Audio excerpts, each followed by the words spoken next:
Good morning, good morning, good morning. Welcome to Morning Kickoff with Unbiased Opinion. I am your host, Tony, aka Low Tone Tony, Couch Scout Extraordinaire, and even some call me Pastor Trenches. What's good? What's good, everybody? How are y'all feeling this morning? Top of the morning to everybody on the East Coast, back in the States, whatever time zone you're in, getting your day started.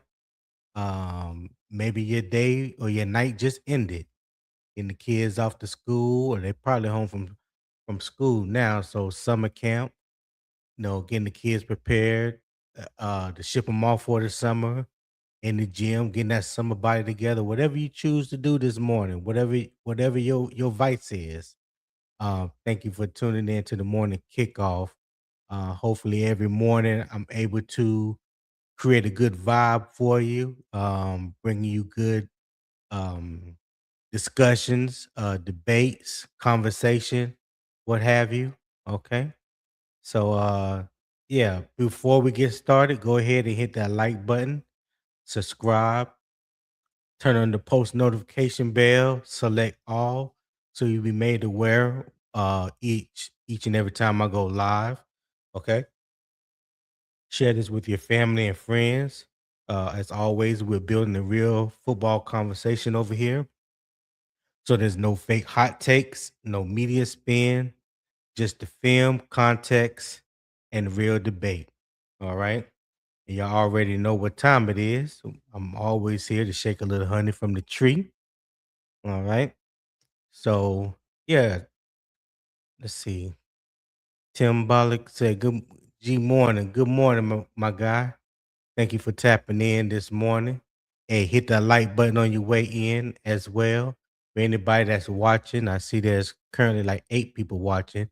Whether you're watching it on Unbiased Opinion Sports Talk or you're watching on the Carolina Armchair GM CJ channel, make sure you hit the like button. If you subscribe to one and haven't subscribed to the other, make sure you subscribe to both. That way you'll be definitely alerted when I go live, because I also stream to the Carolina Armchair GM network. Okay. So today's question is how would I say it? That there's many things you can call Brad Idzik, the unknown, um, you know, Mr. What can you do? Mr. Can you call it? What should we expect from Brad Idzik and his play calling this year? So that will be the topic for today. And I'm also going to go ahead, while I'm thinking about it, go ahead and drop a link in the chat. Anybody watching, anybody that feel like they want to come up and be a part of the panel today today's discussion, feel free. I would greatly appreciate it. Hey Tim, what's the weather like where you at? Yeah, where you located at, Tim? What's the weather where you guys are located? Anybody that's watching, I know it's 99 degrees here in the UAE, 3:05 p.m. So yeah, that temperature is pretty consistent throughout the day. It's like it has a 24-hour uh non-adjustable temperature gauge, if you will. Tim says 69 in Hickory, North Carolina. Hell, Tim, that ain't nothing. That ain't nothing. You probably got a little humidity. You know, making it feel like it's about 85 or something like that. So yeah, Hickory. I know what Hickory is. Okay. Let's see here. I'm also going. Hey, if you haven't checked out the Patreon, my Patreon page, I'm also drop a link to that real quick. Patreon community is the community that I've created that we're going to do more of a deeper dive into um film breakdown of the Panthers. Yeah, let me drop it here. And film breakdown analysis, um, draft prospects.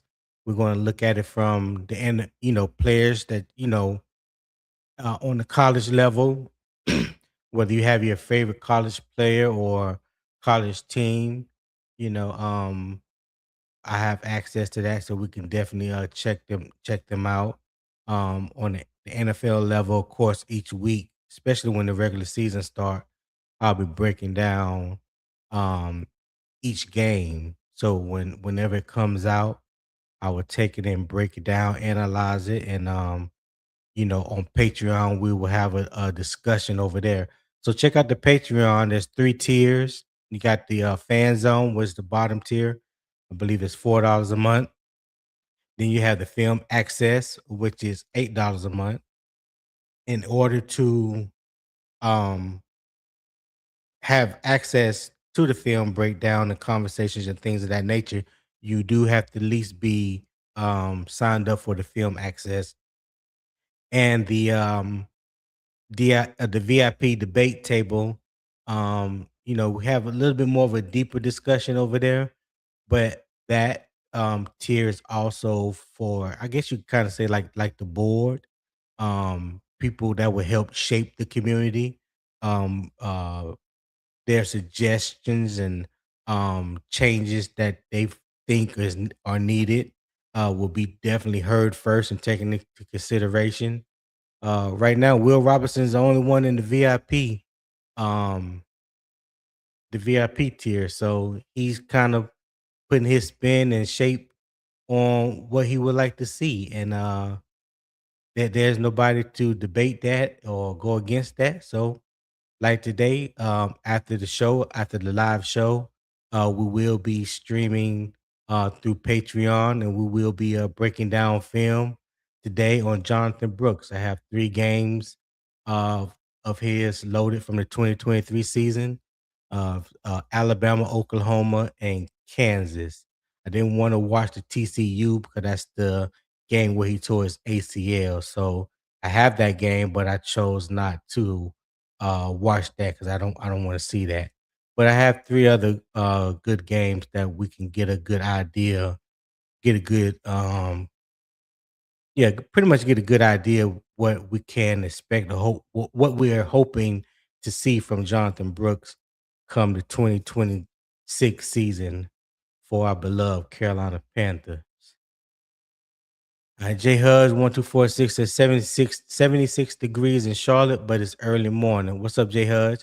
And make sure you check your email because I believe when I go live in Patreon, it will send email to the members that are signed up for the film access and the debate VIP.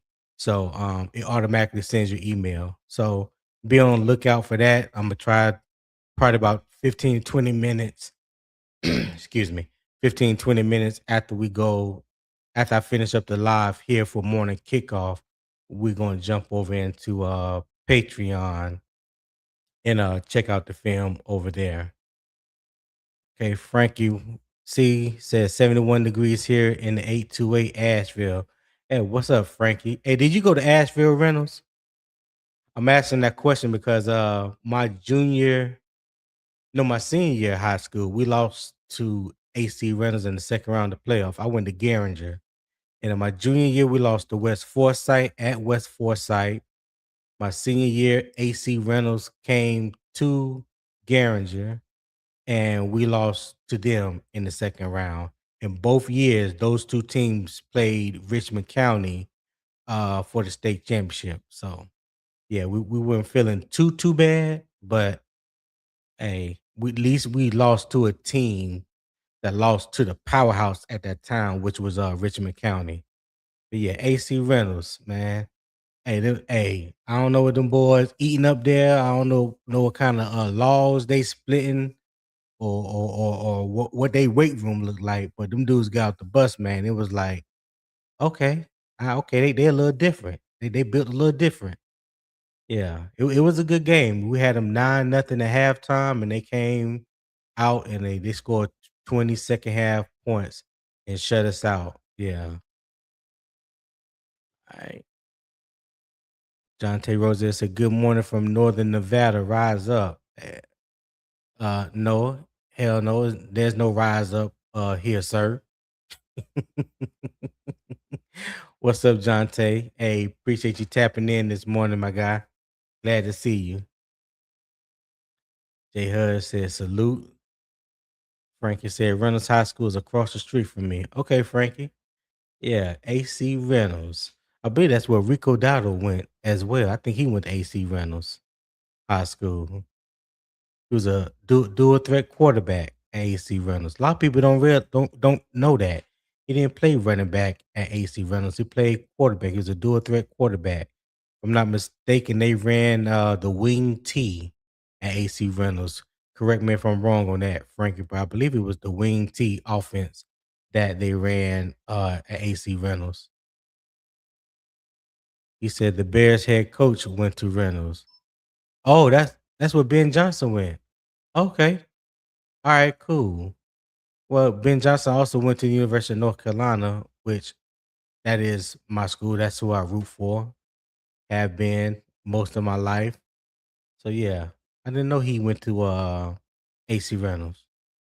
That's good to know. That's surprising. I'm gonna have to look up his stats and see what his stats were in high school. Yeah, because I know he went to North Carolina. He didn't really get any action and at Carolina, but yeah, he was on the squad at North Carolina. I don't remember exactly who he backed up. But yeah, he went to North Carolina. Jay Hud said they used to run T in the Notre Dame box. Oh, okay. Okay. John T said we ran that wing T at my high school also. Yeah, yeah, the wing T is something that's very hard to stop unless you have the athletes to do it. That's one reason why you got some high schools that still run it. The service academy still run it, Navy still runs it, Air Force still runs it, Army runs it. I don't think they run it as much as they used to, but all three of those service academies run that wing T or that triple option. Yeah. Yeah, they do that. They do that at will. Yeah, that's their bread and butter. That is their bread and butter. All right. Hey, anybody, hey, don't forget, I dropped the link in the chat. Anybody that wants to join the panel today and be a part of today's discussion, the link is definitely in the chat. And I'm also going to drop the link to my YouTube because I have seen the uptick in my followers on YouTube as well, and I greatly appreciate that. Let's see.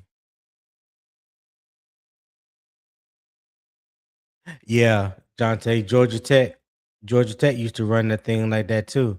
And that was crazy because they were running it when Calvin Johnson was still at Georgia Tech, and it was surprising to see the um the yardage that he gained his last year. Like for a run heavy team where they running like 85, basically 90% of the time. I think I can't remember his exact numbers, but I know there was like 1,400 yards, maybe a little bit more than that. But just having those type of yards as a receiver in a wing T offense, that's crazy work. That's crazy work. And he's 6'5", 6'4", 235 pounds and running 4.340. All you gotta do is lob it up to him one on one.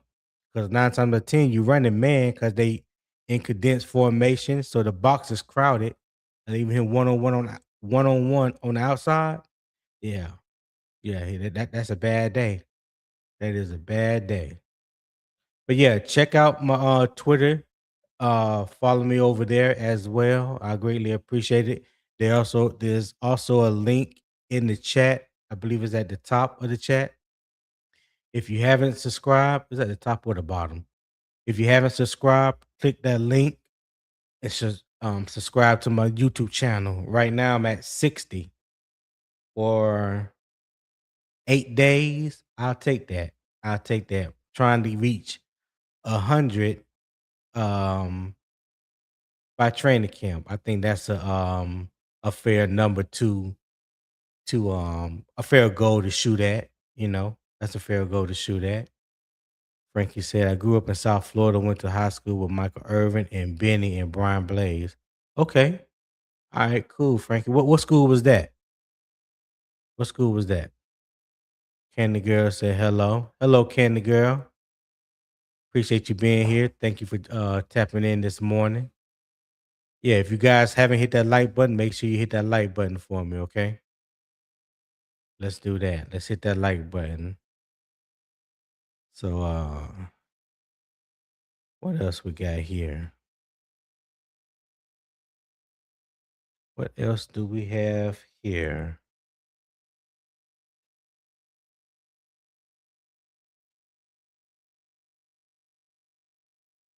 Piper High. I don't think I've heard of that. I think I've heard of Piper High. But okay. Cole Rory said, good morning to all my Carolina Panther fans out there.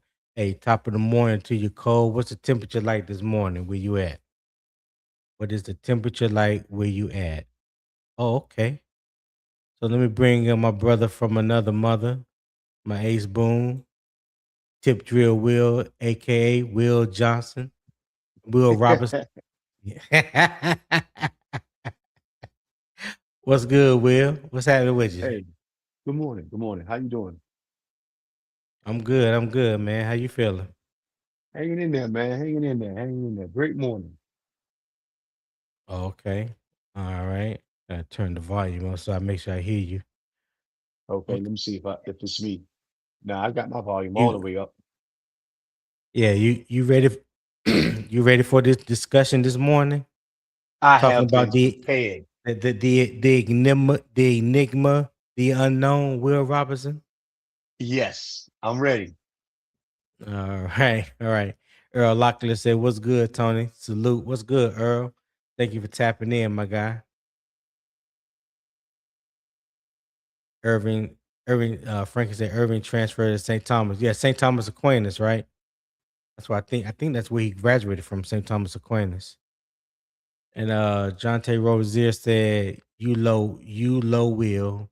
Oh, yeah. I think you're trying to say turn your volume up because you were sounding kind of low, Will.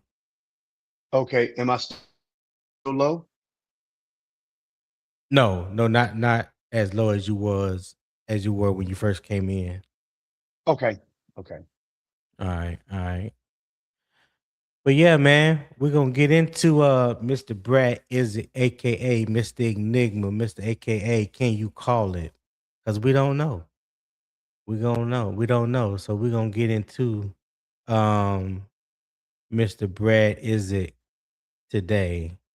So let's start with the facts. Day 4 is about Brad Idzik, not Dave Canales, not the full offensive staff, not just Bryce Young. It's strictly about Brad Idzik. So when you are the man holding the call sheet, the offense has your fingerprints on it. Now, yes, excuse me, Canales' turnover play calling is part of the setup, but today is not about relitigating Canales' decision. We already had that conversation, right? So today is about Brad Idzik. Can he call the game? Can he manage the rhythm? Can he sequence plays? That's what I would love to know and get y'all thoughts on. Can he adjust when the defense adjusts? Second half adjustments. Can he help Bryce Young stay on schedule? Can he finish drives? That is the test. Because knowing the offense is one thing. Calling it on Sunday when the defense punches back is something different. So the main question is simple. Is Brad Idzik ready to manage the Panthers call sheet, or is this too much too soon? And here is the standard. The call sheet has to create answers, not excuses. So the first topic today Will, is what Brad Idzik has to prove. So here's the facts.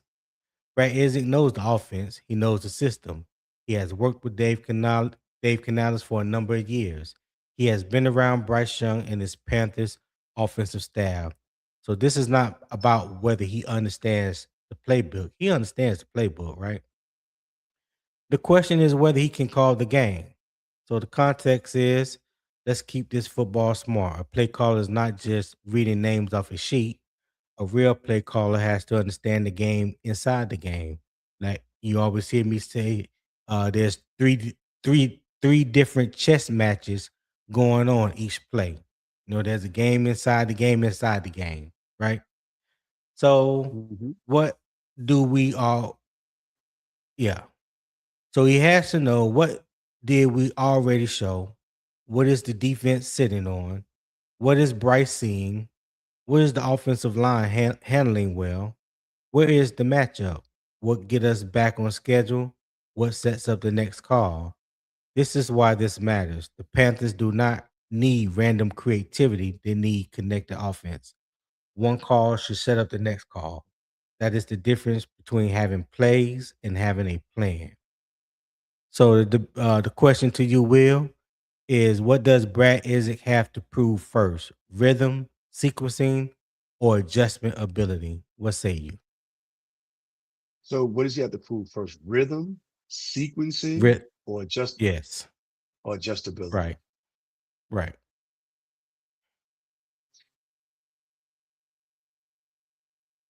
Well, since we're talking about training camp,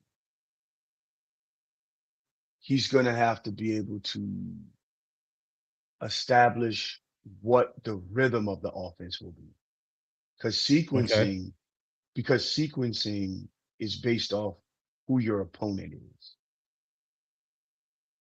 and the game that you're playing.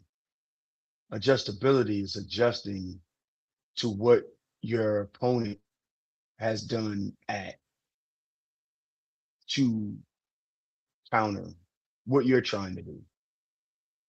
So, So which is so going, first? so which is first, I think right now for us is maintaining and establishing a good offensive rhythm. What is our rhythm? What do we do well and how do we do it? How do we go in and out What? the Yeah. huddle? How do we call the plays? How do we get to the line of scrimmage? How do we check? How do we give the quarterback time to survey the field? That has to be something that has to be established during training camp early because we Right. got to get that down because we had problems with that most of last year. A lot of times last year. I should say most of the time. But Yeah. almost every game, Bryce Young's clapping his hands rapidly because the play wasn't coming in on time. Yeah. You're right. You're right. There was definitely inconsistency with getting the play call in time. Time to allow Bryce to call the play in the huddle, break format, break the huddle, get to the line of scrimmage, survey the defense and things like that. The next thing he's clapping his hands real fast and try to beat the clock and not try to get a delay of game. So yeah, definitely, I can agree with that. The rhythm, I think the rhythm helps sets up everything else. I believe when you got a good rhythm and that's like the base of your foundation, it helps you potentially create the identity of what you want to do offensively. You know what I mean? Hmm. So I can see how I can kind of see how those two things can marry each other. But yeah, I like that answer. I like that answer about establishing, creating a rhythm. Because having a identity and you don't have a rhythm to implement said identity, I think that makes it problematic. And I think we kind of seen that uh Oh, Gerald said my audio cut out. Can you still hear me, Will? I can hear you. Yeah. Oh, he said my audio cut out. If everybody can hear me, just give me a one. Yeah, I see my audio still look good.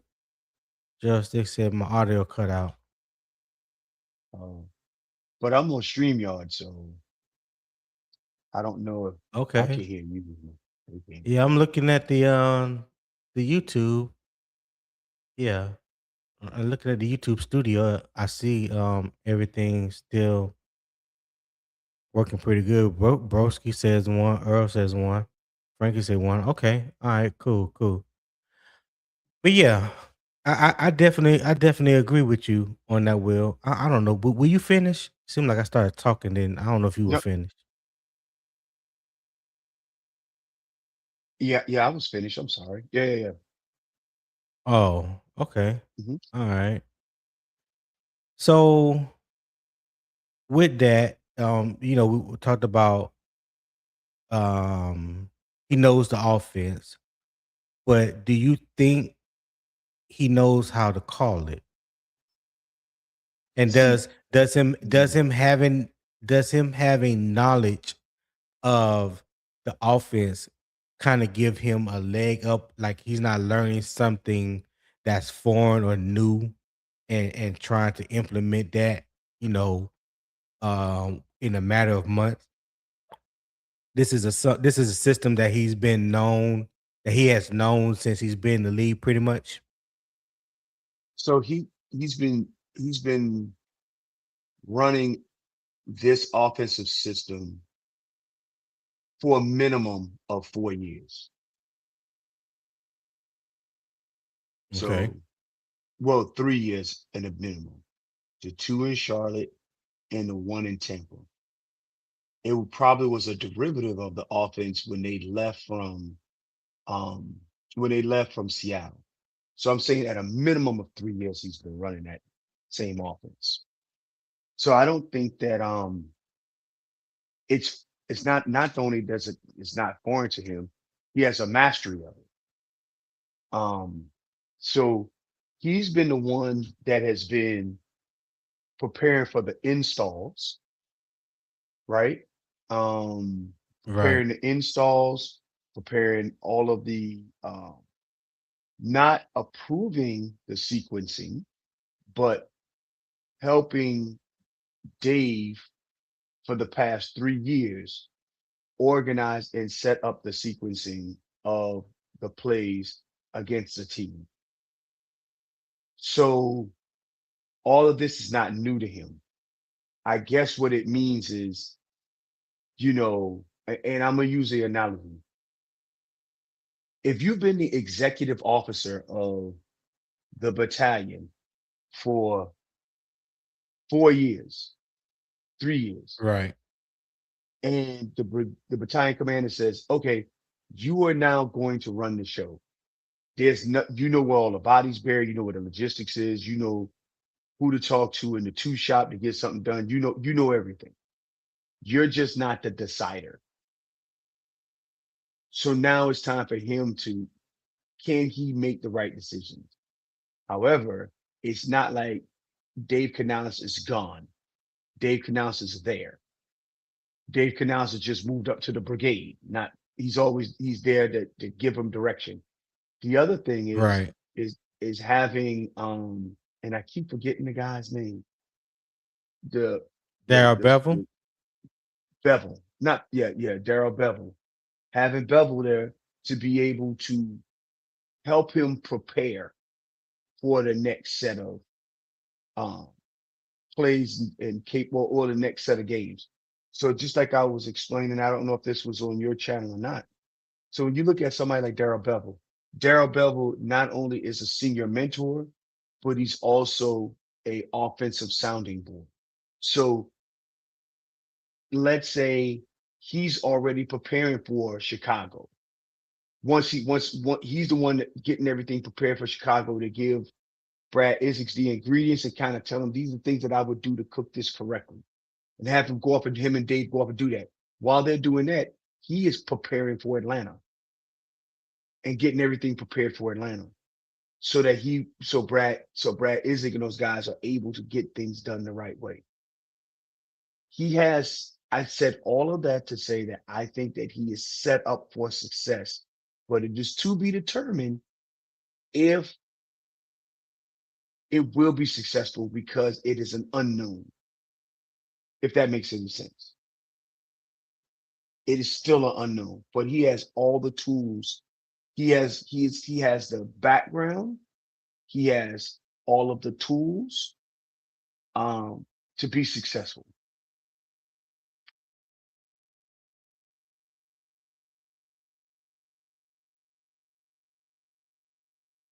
Can you hear me, Tony?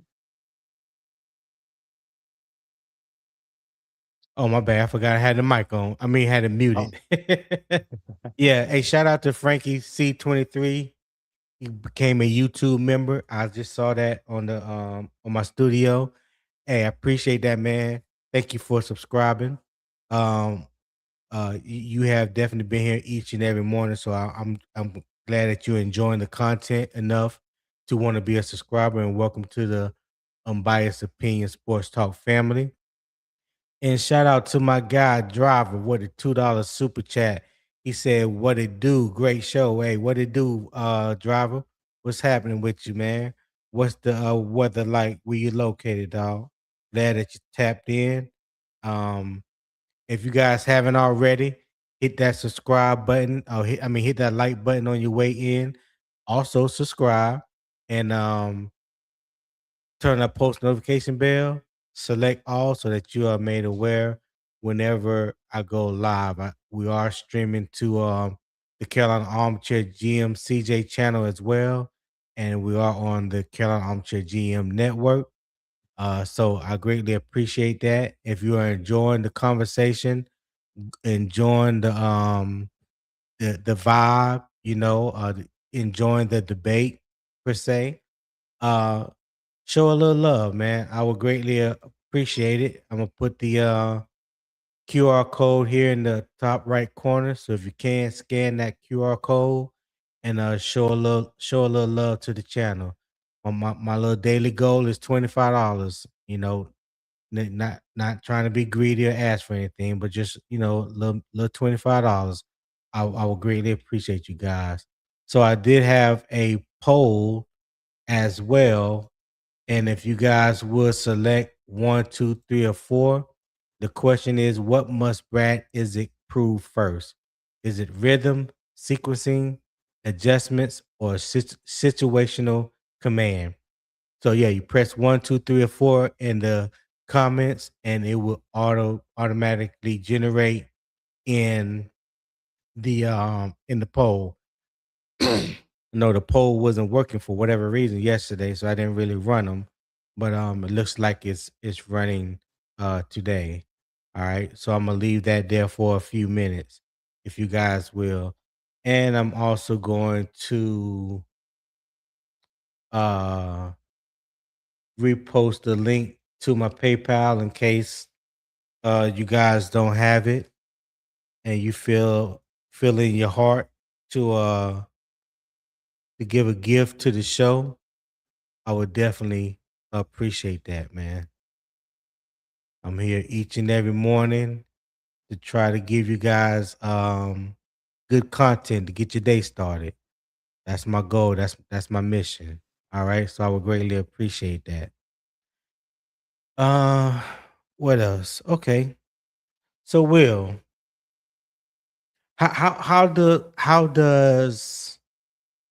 do you envision Brad Idzik connection or being connected to the offense?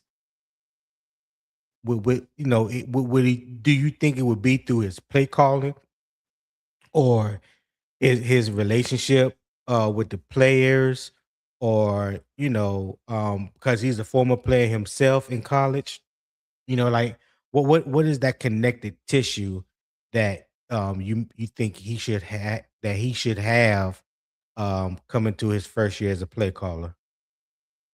Are you saying connective tissue with players on the team? Just like connective tissue with all of it?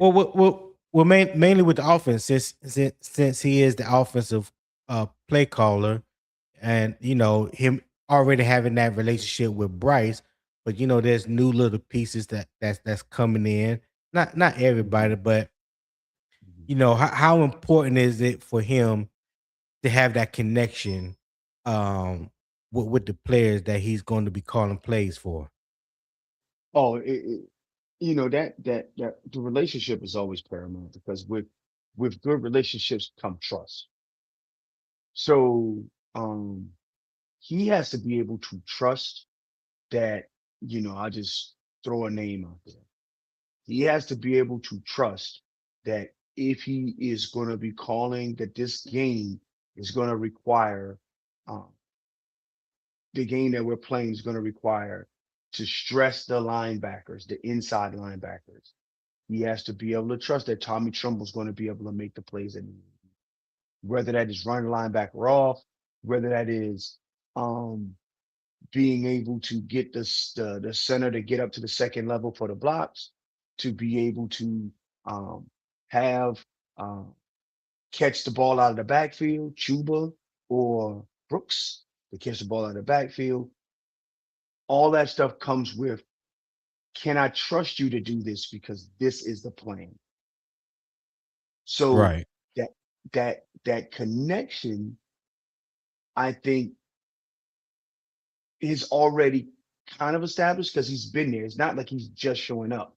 The only difference that he's doing now is he's the one that will be calling the play down in distance, listening to headphone, talking to the spotters, understanding what scheme, what plays that packages that they've changed on the defense, those types of things. Um, right.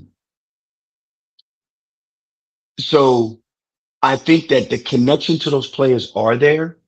I think that in training camp, not only does he have to have connections with those players, he has to effectively evaluate what is going to work. So he has a lot of work to do here because you got to think we have a revamped running back room. Um, we're consistently evaluating this tight end room. Um, wide receiver one and wide receiver two is solidified. But after that, how does XL look? How does Brazil look? What does all of this mean? Right, What does the bottom of that wide receiver roster look like? Right? For right. example, if the ball hits you in your hand, you got to catch it.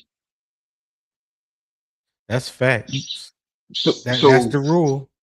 that's the rule. So there are just certain, all of that stuff. I think this training camp is going to be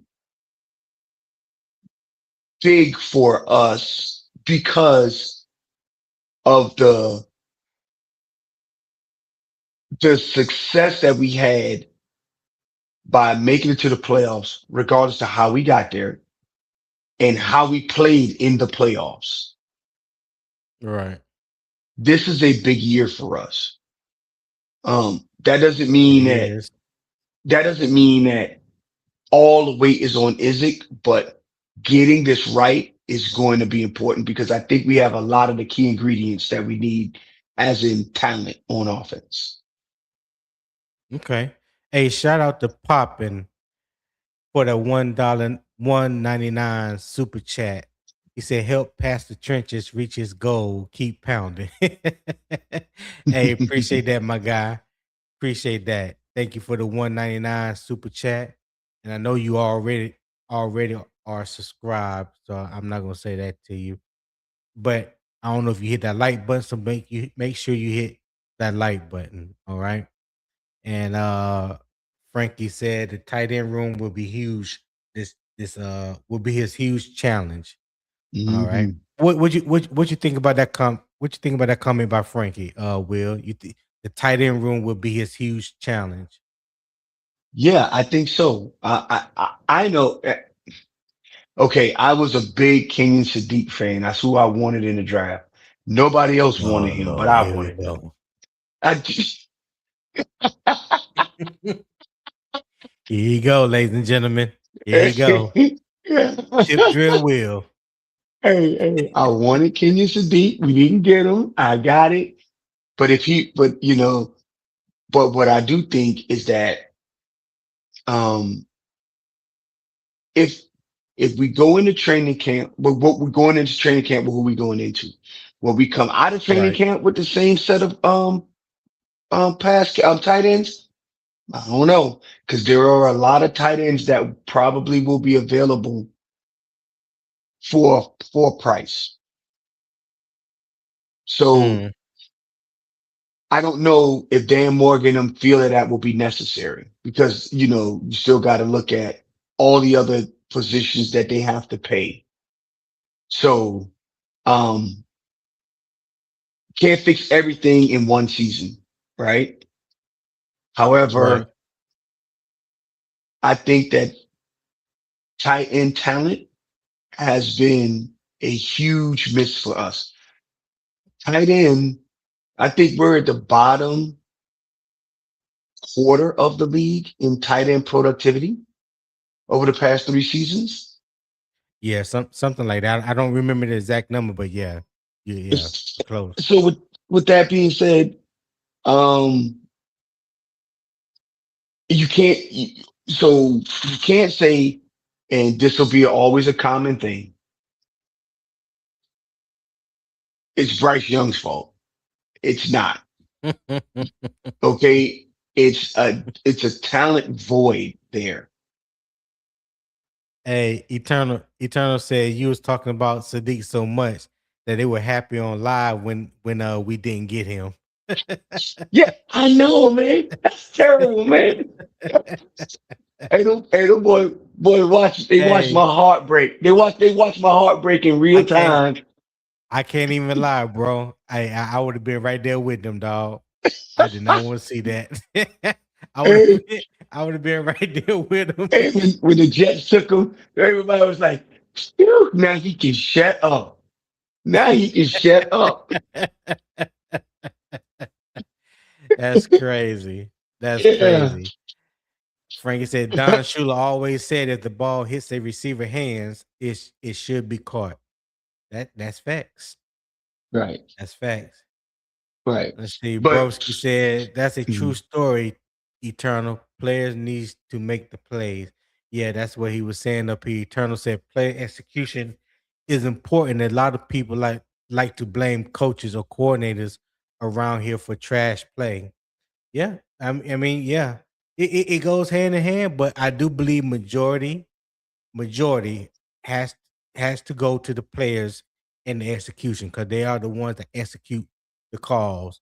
For me, speaking for myself, it was just obvious plays that were called at the wrong time, and there was never really no consistency to the play calling, sticking with what you say your brand identity is as far as the run game. There were there were plenty times in games where we got away from the run game just because it wasn't hitting like you wanted to after the first 5 to 7 carries after the first 2 series, and then we abandoned the run game, and we weren't even behind or anything of that nature. So I look back to when we played the 49ers and we held Christian McCaffrey, I think to like 60 yards, something like that. He ran 24 times, but they continued to give him the ball no matter how many yards he got hmm because that was establishing their identity, and it allowed them to establish their whole call sheet. Whatever their call sheet was going into that week, they stuck to it. You know what I'm saying? And then at the end, it was beneficial for them. You know, so yeah, that's what it means. When I look at it. So yeah, you're right. It's majority of it is the players, but when you feel like the play calling isn't right or the rhythm isn't right, that starts with the head coach. That starts with the coordinators. All right, because think about how many times we said that we lost the game on defense because we didn't have the defense wasn't in what we felt like was the right position, or the right scheme, and Right. how many times Right. we blamed Ivero for that. We wasn't looking at the execution of the defense. We could just plainly see 3rd and 8, and your corners are playing damn near 15 yards off the ball. I think that was more the play call than the execution. So it can go both ways, but I do believe that majority um is on the execution. What you think, Will? Yeah, I think so. I think so. And then, to point out that San Francisco game, well, to point out our game against San Francisco, I don't think that our offense, and I know this is kind of, but this ties to Brad Idzik. Our game plan against San Francisco, our offensive game plan sucked. I don't know what that was. Right. I have no idea what that was. They Sucked didn't as run the ball. They didn't burn the ball effectively, anything. He can't have games like that. Hopefully Bevel will help them fix that. yeah, yeah. So yeah. I agree with you. So I have one more question on this, and then we can move on to the next topic. All right. Mhm. And that is about the call sheet. Brad Idzik and his call sheet. Do you believe that his play calling style has to help Bryce and not put everything on him? Does it need to be quarterback friendly and kind of give him easy reads, easy throws, especially in the first, within the first 10 to 15 plays of the game, and it can possibly help him get into a rhythm. I don't think that that should be every offensive coordinator's. Hold on, Will. Hold on 1 second. Eternal, no, I didn't get the videos. You sent those to CJ on his channel. You didn't send them to me on my channel. Um, Again, mine is Unbiased Opinion Sports Talk. So, um, if you're not following or tapped in this morning through my channel, I'm not going to get it. But CJ did tell me that you sent it to him, and I asked them to send it to my Twitter, but I haven't received it yet. Okay, yeah, you may click the main picture on this live, but like I said, Eternal, I'm streaming to my channel and CJ channel. So whichever one you clicked on, obviously you clicked on CJ channel, it went to CJ. That's all. This live is being streamed to my channel and his channel. So yeah, all right. Go ahead, Will. I'm sorry, I didn't mean to cut you off. And no problem. Um, but what I was saying is every, every offensive coordinator should give not only the quarterback, um, easy, easy reads and rhythms, but the offensive line where the center is calling checks and protections, um, Right, giving the running back easy 2 to 4 yard gains, creating lanes, those types of things to get the offense into rhythm. That should be every offensive coordinator plan going in on his set first 15 sequencing of plays.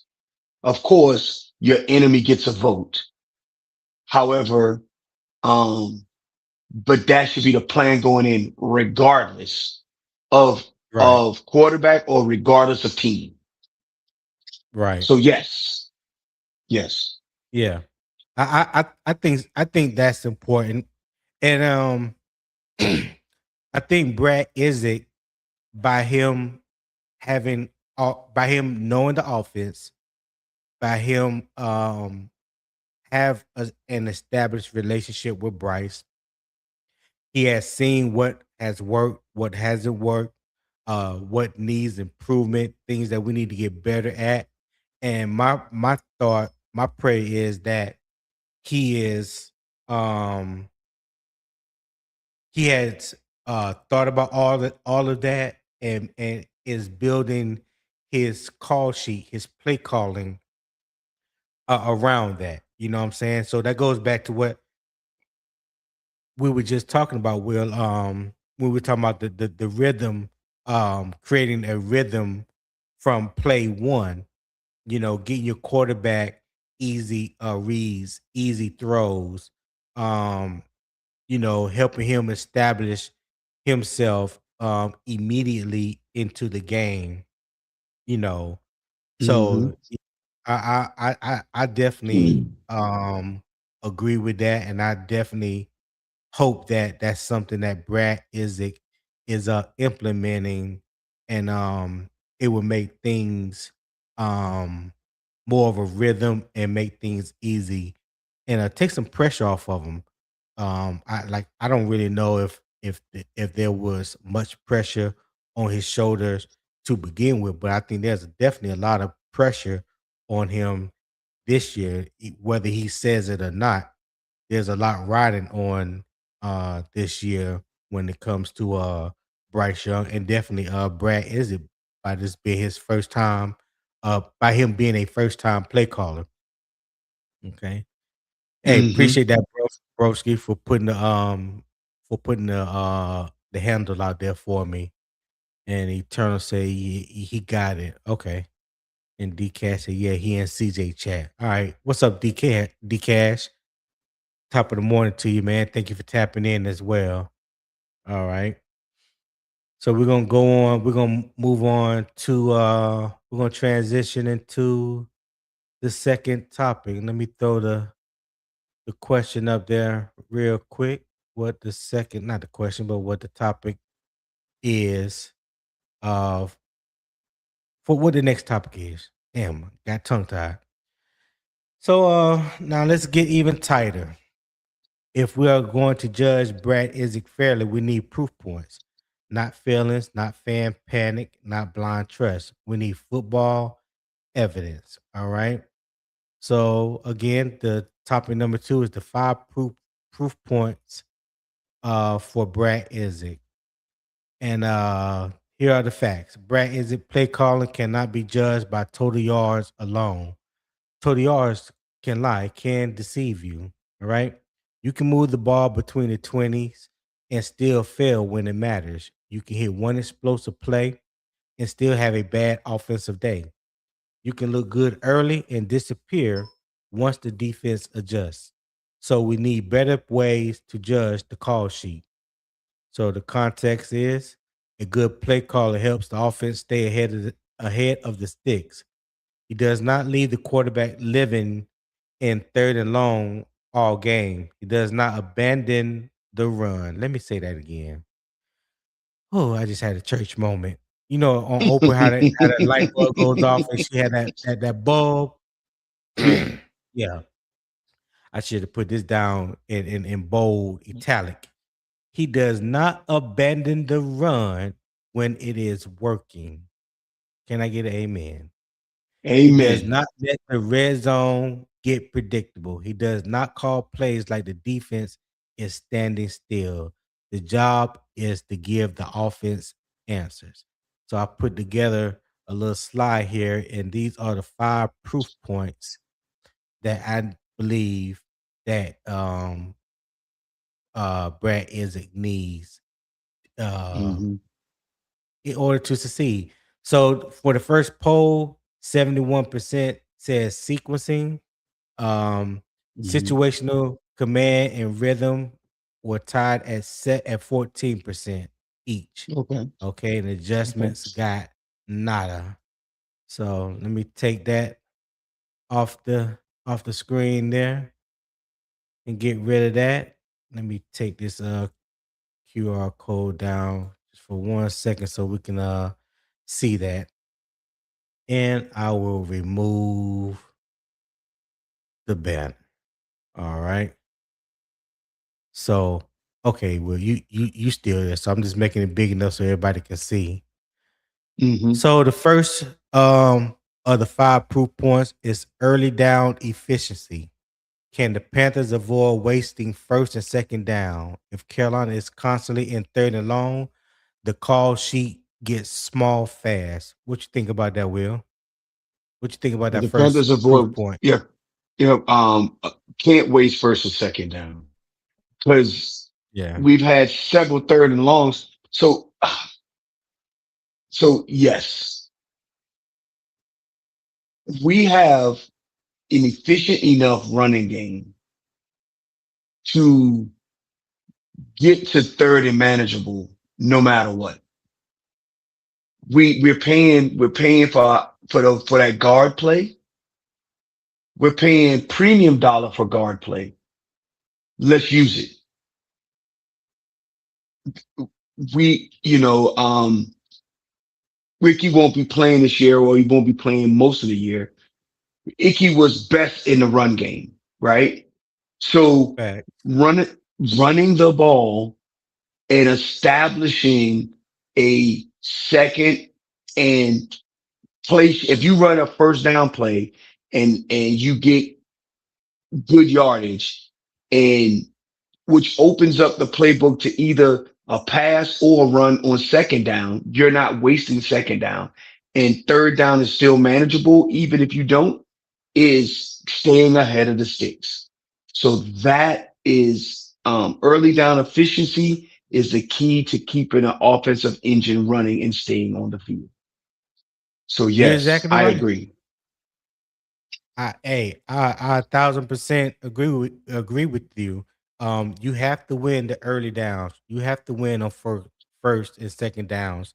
You want to be in third and two, third and three, maybe even third and four. You know what I'm saying? You want to be in third and manageable, as they call it. So that first and second down, that is definite. That definitely helps create a rhythm. It helps Hmm. you create a identity, and it allows you to have um it allows for the playbook to still be wide open and available to you when you in third and short, third and two, third and three, maybe even third and four. There's a lot more Hmm. you can do with the call sheet because you're technically ahead of the sticks, right? So yeah, early down efficiency is definitely a plus. So number two is third down answers. Can is it create calls that fit Bryce Young's strengths when the defense knows passing is likely? What say you, Will? Okay. Do you think he Um, can create those type of calls? I don't know because last year I did not, I didn't think that they did well enough. Mm-hmm. So there's been like, of course, like if you're in the stadium, it's hard to judge because there's no replays the way you see them on TV and stuff like that. Oh, But really? sometimes like they'll show a replay, but there's no like, how the telestrator goes in there. He got, well, this guy was open and da da da, and they don't get all of that. Oh, Um, okay. Yeah. only thing I get is, Luke Kuechly and Jake Delhomme because I have my earpiece in. But they need this is where there's some improvement that needs to happen here. So I'm looking for him to do better. I do not know if he's going to have the third down answers. Hopefully that, and this is just me, hopefully that was on the play call sheet was Dave Canales making those play calls, Maybe Brad Idzik does better at that. And then also maybe the answers with having a seasoned veteran like Bevel assisting Mm-hmm. the answers will be more clear because you have a more complete team of people focusing in on those particular game calling capabilities. Third down answers. Gotcha. Gotcha. Hey, shout out to NH Official 7 for the 199 super chat. Hey, I greatly appreciate you, my guy. That's in Thank you for euros. that's who? That's in euros. Oh, that is in euros, isn't it? 199 in euros. Yeah, I Yeah. didn't even know. I didn't even realize that. Where Okay, you where, where appreciate you where that. you where you where you listening He's in the from? UK, probably in the Yeah. UK somewhere, probably. That's pound. That's a Yeah. pound. That's a pound, not euro pound. Is that pounds, right? Yeah. I don't see now you got me questioning what I thought I knew. Great. Yeah. Sorry. Listen, I know it ain't American. So where you Yeah. where you, where you located at NH official? Oh, he said UK. He said the UK. All Okay. right, that's what I thought. Yeah, That's UK. what's up. Okay, appreciate that 199 super chat, my guy. Thank you for tapping into the morning kickoff with unbiased opinion. If you haven't subscribed to unbiased opinion sports talk, do that. I will drop a link in the chat for that. And also, this is also streamed to the Carolina Armchair GM CJ, his channel as well. So you probably are connected to his channel right now.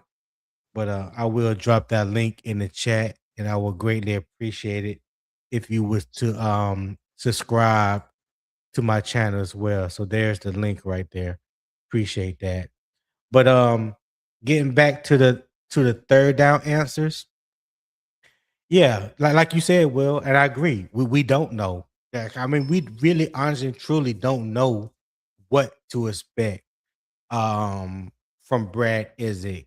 Um what we would like to see, I think that's what a lot of us are at right now. What we are hoping to see from him, that he's able to create the calls that fit Bryce's strength.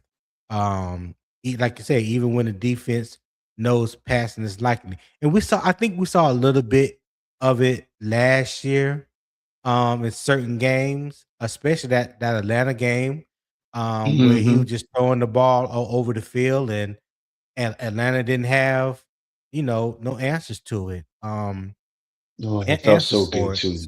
Yeah, yeah, it really Oh, it did. felt so good. So, I was in you that know. stadium too, so that just brings back such fond memories. Uh, Oh, okay. Okay. So, yeah, I going back to number one, the early down efficiency, when you can, keep us ahead of the sticks when we are facing third downs, like Broski was saying earlier, 3rd and 3 is definitely better than 3rd and 8 or 3rd and 9.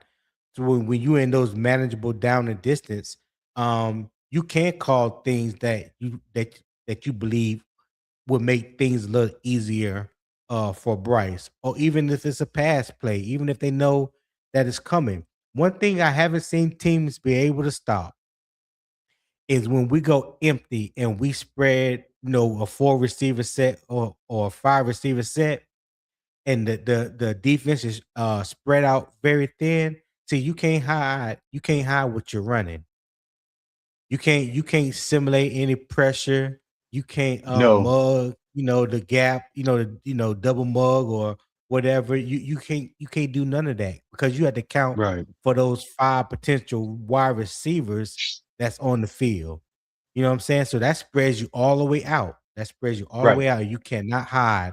And when the picture is clear for him like that, I've seen him complete passes time after time after time after time again. So that's definitely in his wheelhouse. He's definitely in his element, in my opinion, when we do go empty like that. And I think the defenses have a hard time stopping us in those cases. I don't know why. I feel like I'm damn Yeah, burping every time I talk. Go ahead, Will. yeah, yes. So, um, will we, as our personnel, Uh-huh. more inducive of doing a four wide, right? Y- y- are we Mhm. better set up to do more four wides?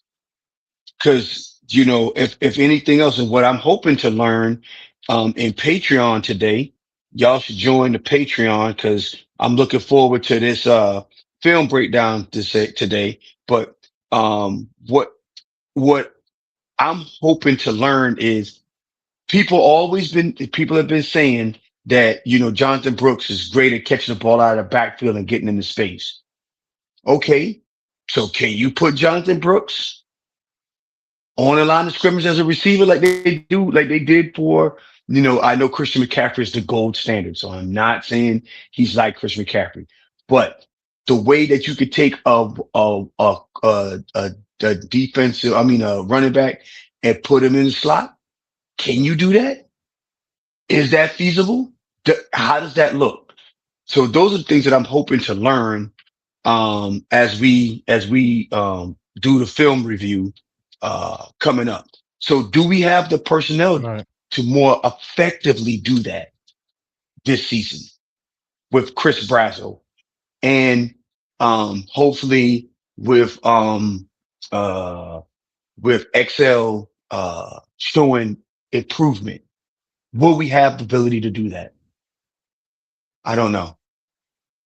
Yeah, I haven't watched any of the film because I decided to wait until we all watch it together. I don't know if he ever lined up in the slot um as a as a running back. Um I do remember seeing him lined up in the backfield, offset behind between the guard and the tackle, and he runs like uh a quick out to the flat, something like that, but I don't know if he could do like what Christian McCaffrey did for us when he was here. Christian McCaffrey, you could line him up outside, inside the slot, the backfield. He can catch it from anywhere on the field. You could line them So up as you could you could line Christian McCaffrey up as quarterback, and we've seen him do that. yeah, we have. Yes, I'm we not have. complaining, I'm just explaining. Man is special. Yes, he is. Yes, he is. All right, so number 3 is red zone clarity. Can the Panthers finish drives with touchdowns? Not just movement, not just field goals. Before you answer that, Will, let me bring up my other brother, Tip Drill Will. We're gonna welcome in T Cole. What's up, T Cole? Fellas, top of the morning to you guys. What's happening? What's going on, my guy? What's going Good on? morning. Hey, did you get that information I sent you on Twitter? Uh I don't think Check your so. Twitter. I ain't got my new my notifications on, but I know I tried to message you back and they said I needed to be verified or I needed to upgrade or something like that. Yeah, well, I haven't got anything back. So, if you haven't checked your Twitter, check your Twitter because I sent that information to you on Twitter. Gotcha, tenfold. Yeah, yeah. So, yeah. Will, what you think about number 3? Can the Panthers finish? Hold up. Wait a minute. Wait a minute. We got another newcomer to the stage. My man Poppin. Poppin, what's happening? What's up, man? What's up, man? Chilling, What's chilling. good with you, man? I can't Yeah, call good it. I morning. can't call it.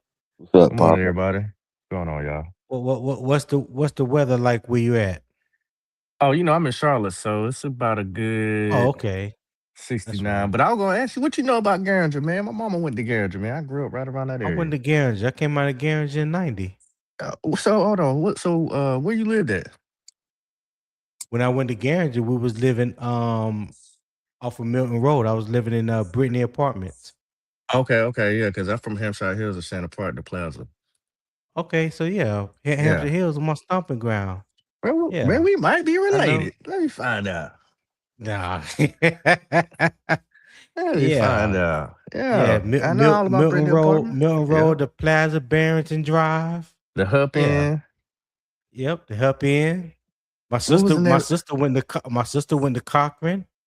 Yeah, Cochran. I used to Yeah. walk to Cochran every day, right there beside the Mm-hmm. Hup in. Yeah, Yeah. Yes, yeah. sir. Yes, It's sir. crazy how things Yeah, work. we'll talk about that. We'll get on that. But Mm-hmm. yeah, Mm-hmm. so we're going over the 5 proof points that Mm-hmm. I feel that Brad Idzik needs for his play calling test and what Panther fans should watch. So right now we're talking about number 3, the red zone clarity. So can the Panthers finish drives with touchdowns, not just movement, not just field goals? And I first asked Will, and then Tico, you can go after Will. Go ahead, Will. So for number 3, um, we cannot have. Of course, I'm going to bring up past trauma because it it kind of leads to why maybe Brad Idzik needs to be the play caller. We cannot be running no damn flea flicker in the red zone in the God blessed rain. We did that at Tampa. I couldn't believe it. I was shocked. Mm, So having red zone clarity is important. We seem to have as sometimes we seem to do well on it, right? Especially yeah. when we seem to do well at times. I think that we do red zone. We have more red zone clarity than we had third down answers this last season. So I hope that we're gonna continue with that red zone clarity. Brad Isaac needs to be creative in that space, or he may just do what we do well. Maybe it is in the red zone. We know that we can do a short dig route, get open, get out of bounds, get closer, and we paying premium for guards, and we just put the ball on the ground, punch it in, get the points, kick the field goal, and and get prepared for the next set of the next series. I don't know what Right. that answer looks like, but I'm hoping and all of it because like all we can do now is project because he's not been a play caller. So I'm only hoping that that is what we can see, and we're not going to be at training camp, so we're not going to see what that looks like. I might try to get down to the Jacksonville training camp. That gives me an excuse to get down to Florida and then also get down to Tampa to see my daughter. So I may end up going down there to see it. So if I could get in. Okay. Frankie said he lived. I'm sorry, y'all. He lived at Pavilion Crossings. Now, back in the days, there was a Pavilion Crossing all the way out North Tryon, where Tryon turns into was that 49 going towards Concord, and Pavilion Crossings, when I lived there, was right across from the movie theater. The movie theater was on the right going up the hill, and Pavilion Crossings was on the left, if that's what you're talking about, Frankie. Yeah, I used to live there too. And actually my daughter used to live there as well. And DCash said he went to the same high school I went to, class of 2012. Okay, Dcash. And Frankie says, "Stupid call." He said, "Yep, that was it." Yeah, yeah. We said Pavilion Crossing there. Yeah, I remember Pavilion Crossing real well. I remember when the Clear people lived out there. That's when I was out there. But now it's more melanated. Hey, Tico, tell me what you think about the red zone clarity, my guy. Uh, I want. We don't really.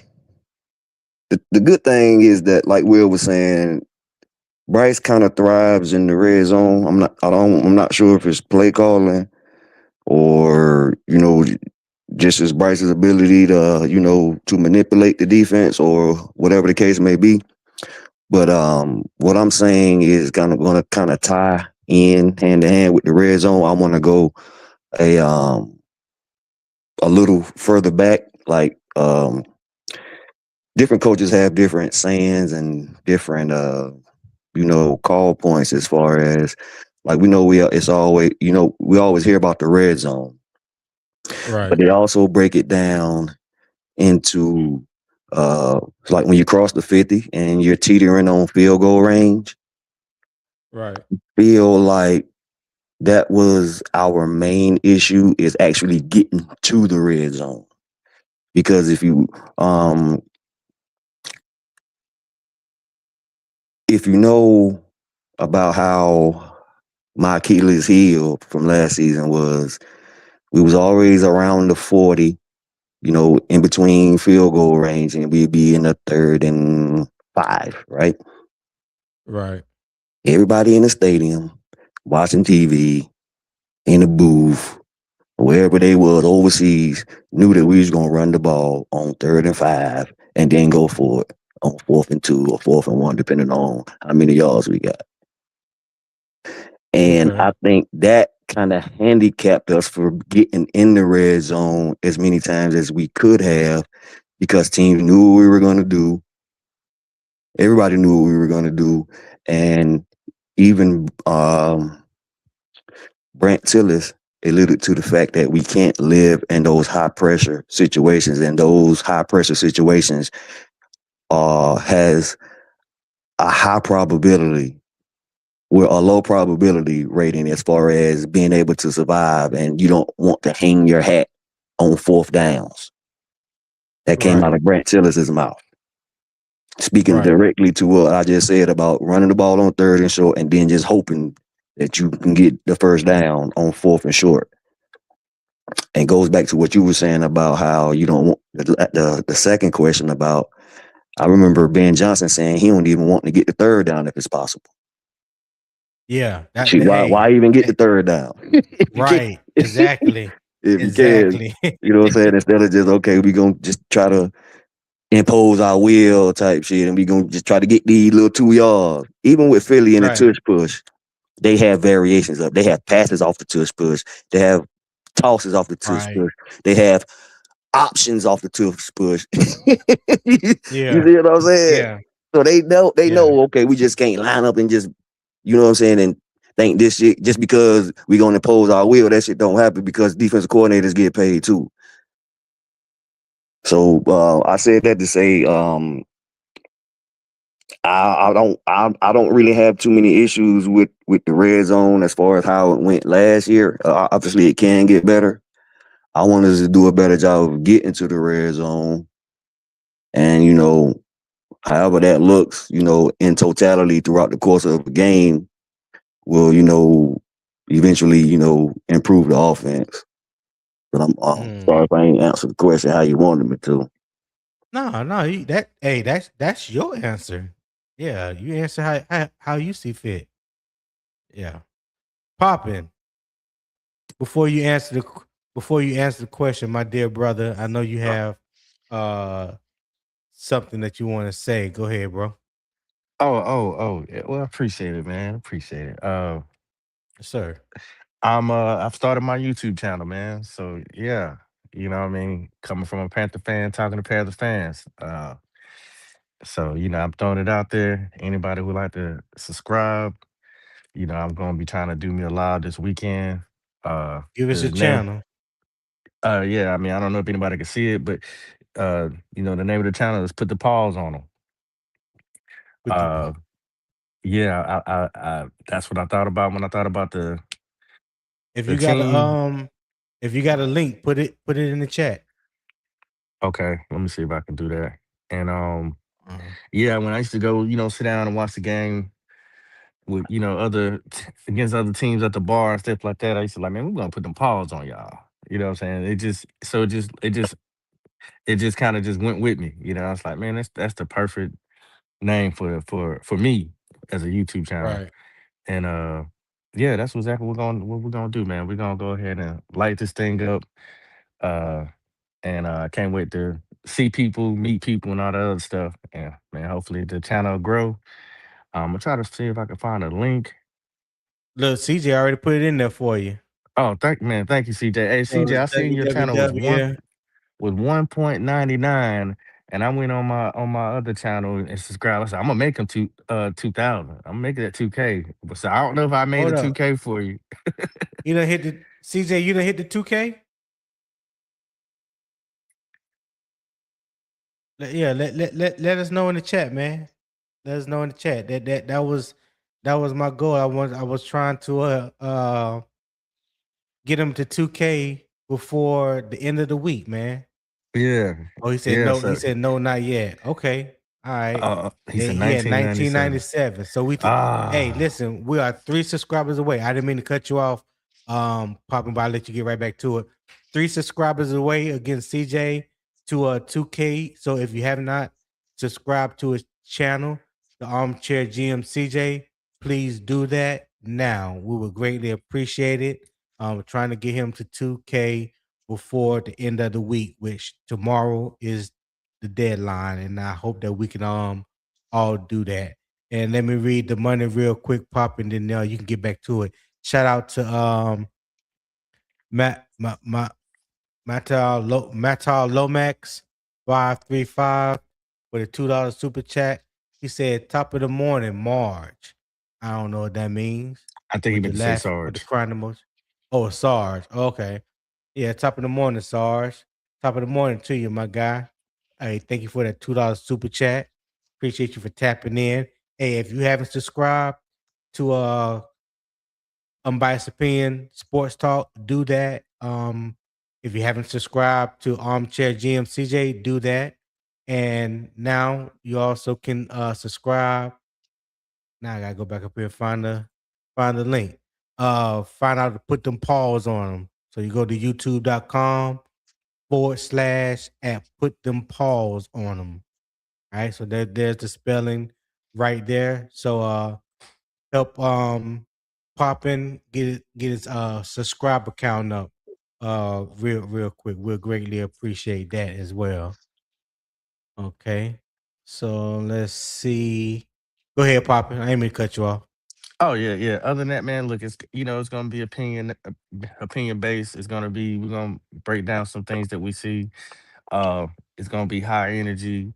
Uh, uh, Definitely gonna have some emotional intelligence. I'm gonna try to keep everything respectful. Um, we're gonna have fun. I don't want a stiff show. I want people to have fun. I want them to feel free. Right. But be respectful at the same time. Even myself is gonna be living by that rules as well. You know what I'm saying? I want to be able to talk to Okay. you, but I ain't gonna sit here and try to talk down to you or nothing like that. We ain't gotta do all that. We Panther fans. And Right. I just want to have fun, man. You know what I'm saying? So I'm gonna have my opinions. We're gonna definitely bring stats and facts as well. I mean, you can't just be all delusional as Will say, but you do have to have some type of delusion. In my opinion, may not agree with anybody, but I might be able to just open, you know what I'm saying, a different version of what let me I find out see. you talking to Will. I am a Yeah, fanatic. I am a he's a fanatic, fanatic. and I can't wait to have Will come over there so he can talk some things with me as well because Yeah, Will yeah. definitely has a lot of things to say that I agree on, and we also bump heads about things, which is cool as a fan base. Hey, Hmm. shout out to my boy Clay over at the Rockstar Report. He Hey said he just Clay, subscribed, popping. Hey, appreciate it, appreciate that, Clay. Clay. And if you haven't subscribed to my channel, my good friend, Unbiased Opinion Sports Talk, I would greatly appreciate if you subscribe to that channel as well. My boy Turn on the post Clay, what's notification happening? for both. Turn on the post Hey, notification for both, and select all. You know how to do it. I ain't telling you nothing new. But yeah, we would greatly appreciate you hey, subscribe hey, to both channels. I ain't talked to you in a while. hey, Clay, give them hell on that damn NFC South roundtable, dog. You represent us well. We need you to keep punching. Yeah, Yeah, you gotta hit him yeah. harder, Clay. You gotta put them paws on him, Clay. Put them paws on him. All right, Frankie said he just subbed. Thank you, King Frankie. James, shout out King James. What's Thank good you, to you, King my guy? Thank James. you for tapping in. He said he just subbed. CJ with his BS. Thank you, Low Tone Tony. Yeah, yeah. Yeah, thank Broski both of y'all. Thank you, CJ and Tony, Broski man, says, for real. smash the like, subscribe, and share. Support Unbiased Opinion Sports Talk. That's what I'm talking about, Broski. Holla at your people. Holla at them for me. Who is SC messing with? He said, Curtis Jr., do you have on meta glasses on your profile in your profile? uh let's see. Yeah. Broski said, support Unbiased Opinion Sports Talk and support Carolina's Armchair GM CJ. That's a fact. We appreciate that. Uh Broski said, good morning, Clay. Yes, there's a Patreon link. Let me get that for you. Real quick. Yes, sir. There's definitely a Patreon link. And yes, we're going to I'm going to go live over there at Patreon about about 10:30 Eastern time, you guys time. So that's when will be available, since he did suggest the videos that we're going to watch today on Jonathan Brooks. He'll be available at 10:30, so we'll be available at 10:30. We're not going to get the party started without him. All right. So yes, but in order to see it, you have to be subscribed to the Patreon community, and you have to at least be subscribed. Join the Film Access or the Debate Table VIP. Those are the top two tiers that will have access to the film breakdown. So there's a link. I just put it in the chat, and I would greatly appreciate it if you join. Clay said he is subscribed to both. I appreciate that, Clay. And Gerald Stick said he just subbed too, Poppy. So I see, you getting appreciate it, people already, Sticks. my guy. Thank you, Sticks. Top of the Appreciate morning it. to you, Sticks. If I ain't say it earlier, I know I saw you in here, but yeah, appreciate you being here, my guy. And I think CJ put the link for the Patreon as well. I know I put it in through YouTube, not StreamYard, but yeah, the link Yeah, I'm is definitely gonna get in in that both. Patreon myself. I just, I've Okay, been working. I'm gonna get in there though. all right. Um, so did we get everybody takes on the third proof point? Proof point. Poppy still gotta go. Oh, go ahead, Poppy. Yeah, before yeah, Browns that's right. red zone clarity. Get the Panthers Yeah. to finish. So I have to agree with all of y'all and y'all points. We did seem a little stagnant at times when it comes to third down. Right. T Cole definitely hit the nail on the coffin with that. Uh, it was a lot of like, "What are you doing?" And then it was a lot of like, "That's predictable."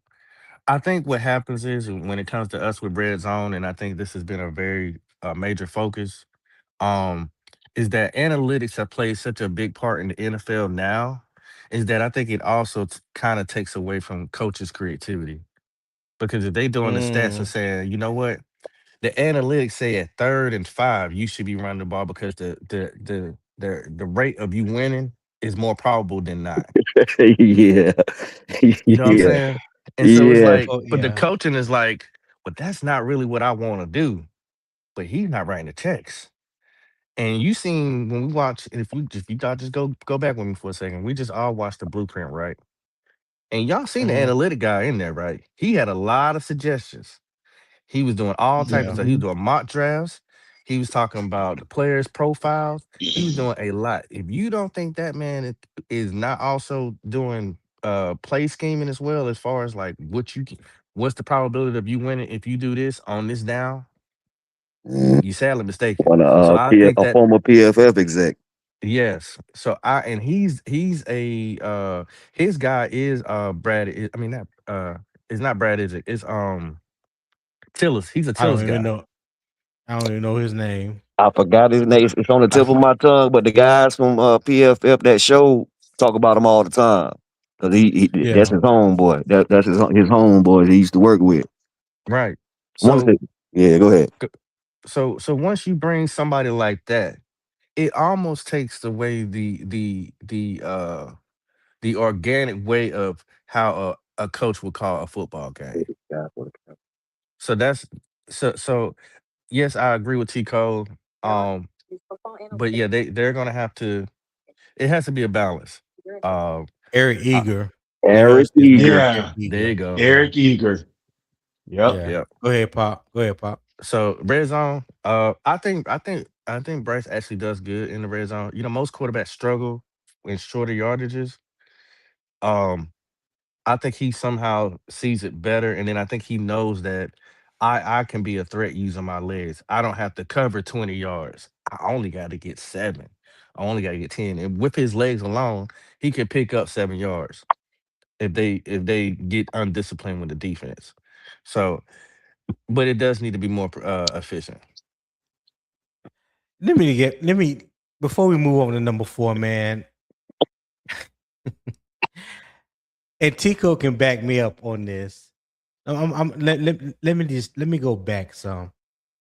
Back in back when we were playing football in high school, cause I know I'm older than Tico, but not by that much. When we were playing back then, there was no such thing as analytics. The coaches went by the feel of the game. They pretty much knew if the run game was successful on first, second, or third down, or if we were moving the ball against the defense. That's how they dictate what we're going to do in the third and fourth quarters. They ain't have nobody on the sideline with no analytics and data talking about, well, yeah, the analytics say we should go for it on fourth and six. Sis who? Get a whole When? laptop on his hip. Yeah, Who do that? yeah, and when you put in the context and the variables of it, Yeah. you Like,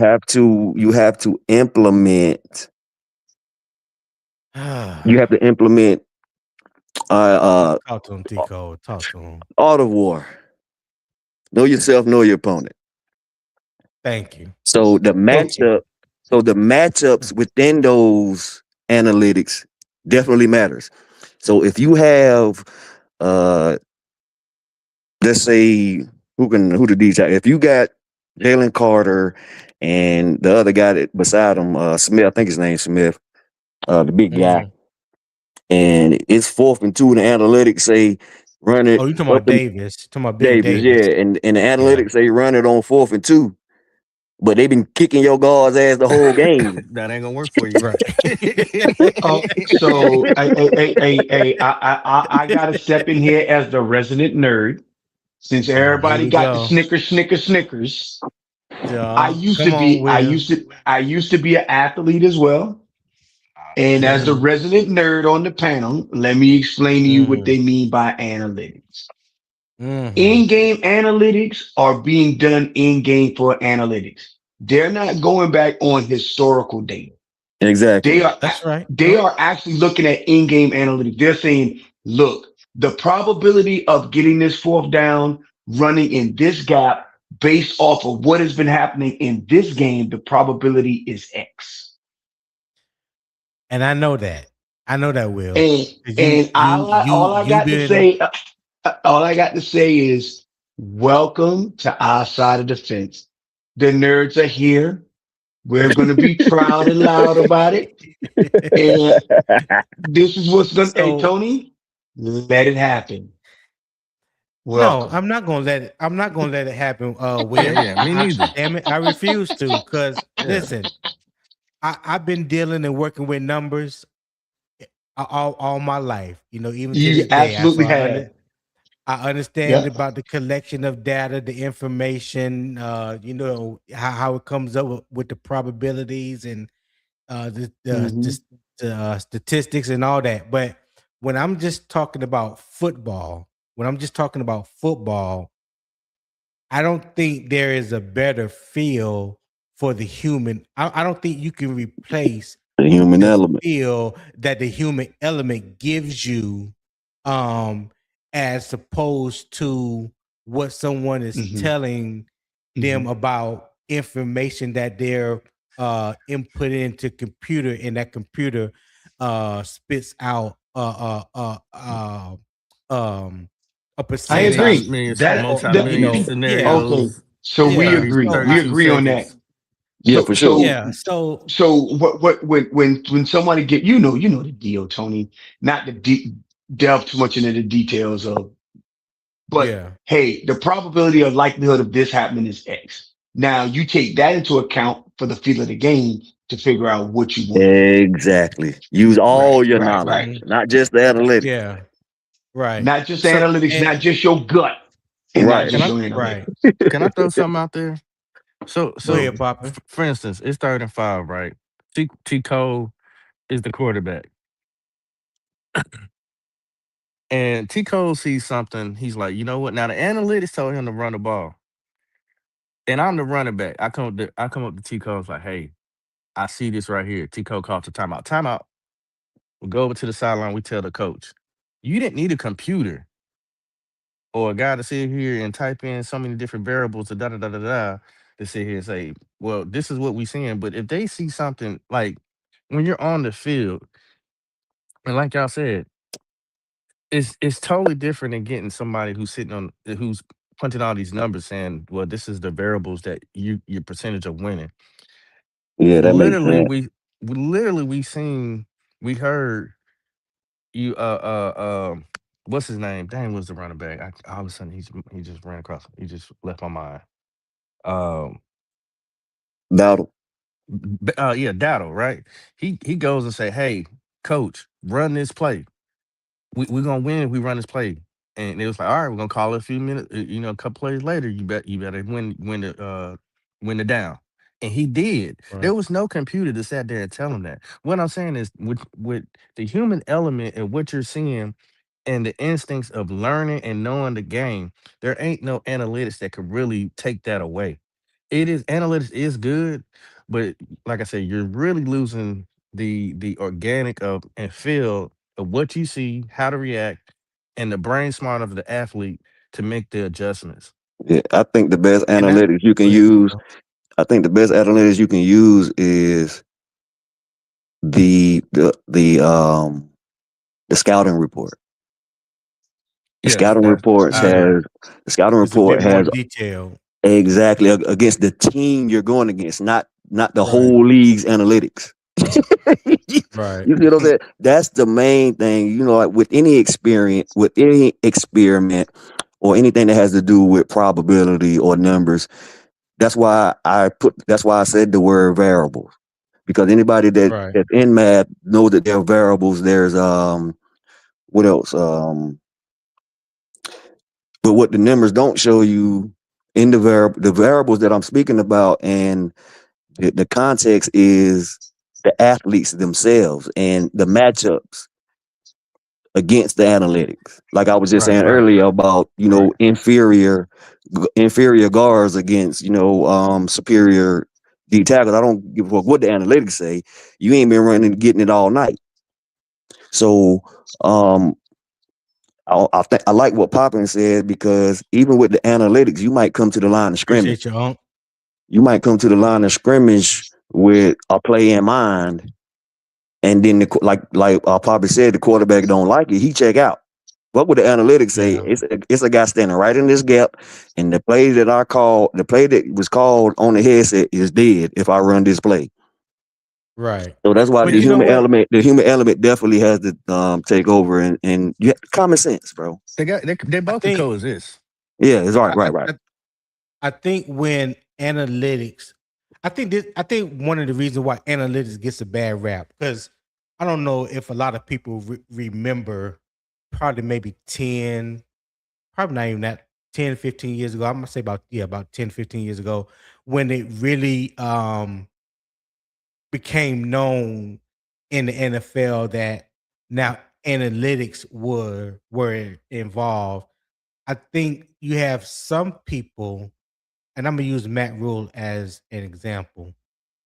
First, well, before I get to Matt Rule, analytics was really brought into the NFL as a way of understanding the game for the owners, because they come from a background where they work and live off numbers. Hedge funds managers coming from banking, you know, CEO, creator of these Fortune 500 companies, they understand numbers.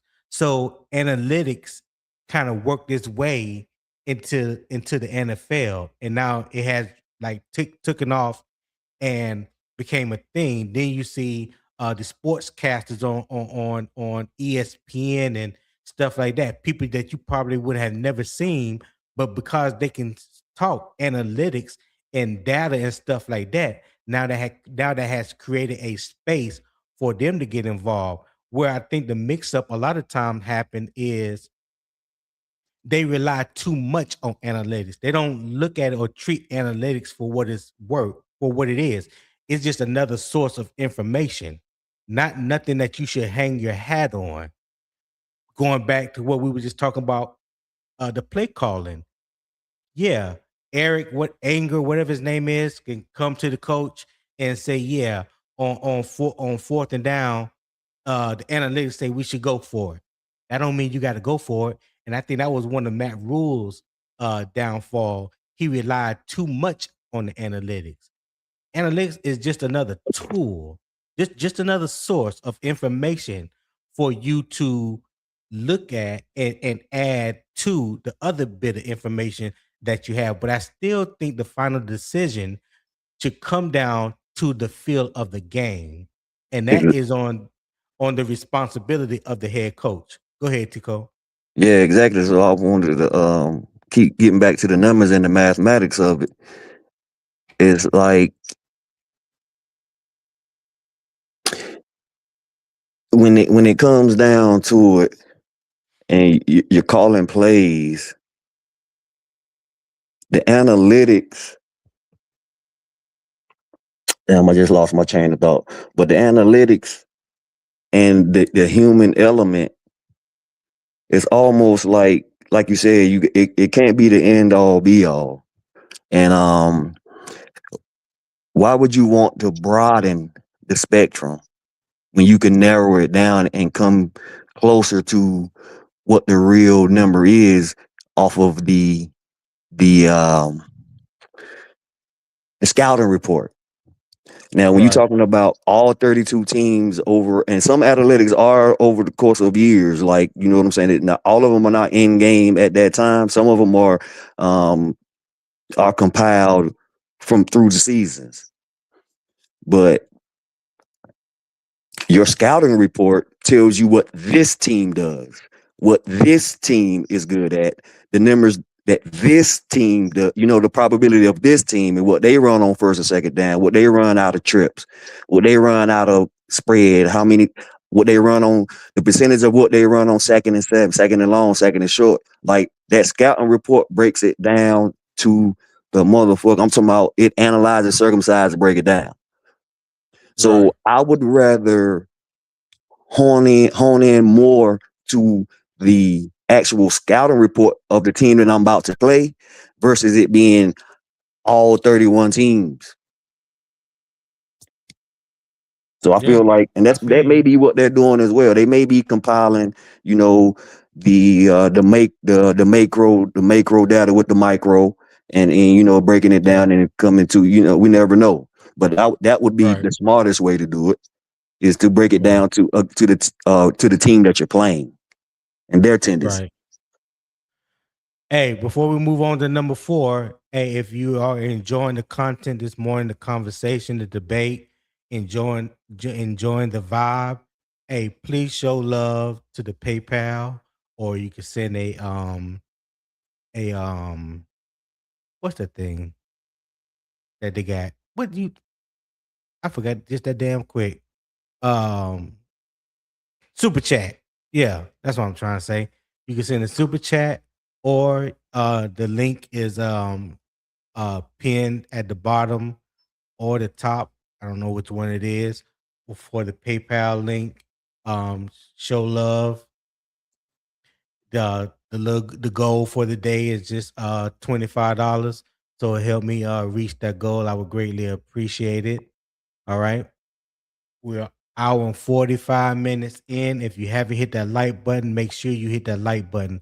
Also, make sure that you are subscribed to not only Unbiased Opinion Sports Talk, but also Carolina Armchair GM CJ, and also to Poppin's new channel, putting the pause on them. Or did I say that right, Poppin? You did, put a little more aggression behind it. But yeah, you said it right. Yeah. But smooth operator don't do that. Yeah. Yeah, that's right. Yeah. Yeah, that's right. You That's know, It's clear, Pause on them. clear eyes. Get the red out.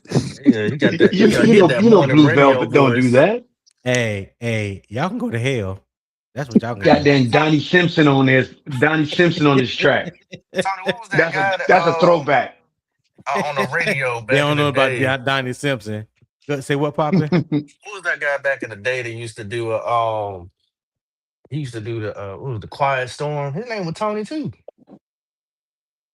Oh, The in Charlotte. You late talking night about, Joe. In Charlotte. Yeah. yeah, 90, what was it, It was 97.9? 97.9. Tone X. Yeah, that Tone was his X. Yeah. name. Tone Yeah, X. not Yeah, yeah, shout out yeah. Tone X, man. Yeah. Yeah. That's what y'all got the same Popping vibe with RQ the to say, what's up, Tony? All right. What's up, Charlie? Thank you for tapping in. Charlie also said less than a month out from the Hall of Fame game. Big facts. Big facts. So let's run through the run number 4 is the run pass sequencing. Can the run game and pass game work together instead of feeling like two separate offenses? And I'm gonna start with you, T Cole, because you know more about the sequencing of plays and things of that nature. But how do you feel about that? How do you feel about that when we're talking about Brad Idzik and what his play calling will look like? And is it important for him to get the sequencing down pat? I'm gonna keep it as simple as possible. Yes, sir. Goes back to what I was saying about the scouting report. Get all the analytics and all of the information you can from the scouting report, from the film. Scouting report plus film, and you have your you sit down with your scouting report while you're watching film to confirm the scouting report. See, You know y'all what I'm got saying? Esther started. Yeah. I'm in my bag now, boy. So when you sit down at the house and you pop that film in and you pulling up Yeah, and you see, okay, it's second down and 7. You go to your sheet. Okay, see what they ran on second down and 7. Click play. See the formation. Boom. Pause it again. Go to the formations. See what plays it ran out of that formation. Hit play again. Boom. What play did they ran? Boom. Okay, it's on your scouting report. What's the percentage? High? Is right, it high on the list? Second, is it low on the list? If it's anything over 75%, we writing it down. We taking a picture of it. You see what I'm saying? right. That's just a little backstory. But if Idzik is in his bag with the game plan, the scouting report, and he structures his game plan around the scouting report, then the ratio really don't matter. You got to get, because you don't know what their game plan is going to be. So in the simplest terms, you're going to take what the fuck they give you. You're going to take what they give you. You're going to take what you see. Right, Period. Point blank. right, It ain't no right. magic trick. I mean, you might have to, dial up something here and there, but for the most part, it's going to be in-game adjustments because the first 15 or 15 going to be, scripted. And then after that, now it's me versus you chess match. What is he doing? What you seeing out there, Derek Brown? What you see, Bryce? What you see, Bevel? What's going on, Cooley? Pete Hansen? What's happening to the guys? What can we do? How can we combat this? So you Right. don't look at it as if we might be 50-50 one week, it might be 60-40 another week, it might be 30-70 another week. Man, just execute. Based on who you playing. Yeah, Execute. Yeah, I execute. got you. That's my answer.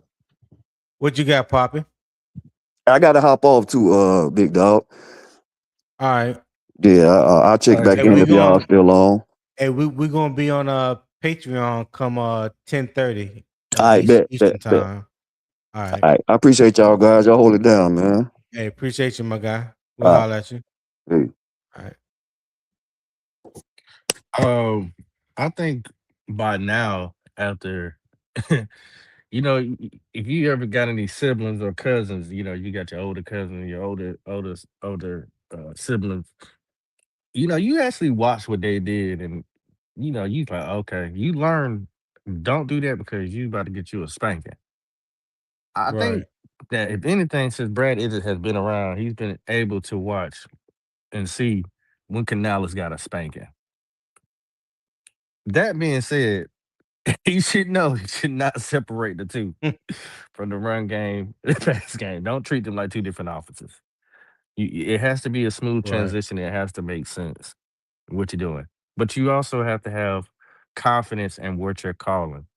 That is the one thing that I'll be paying attention when he call plays.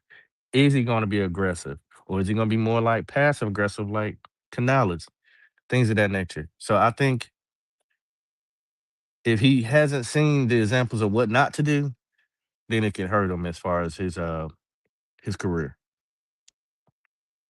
Okay. Will, what you got, Will?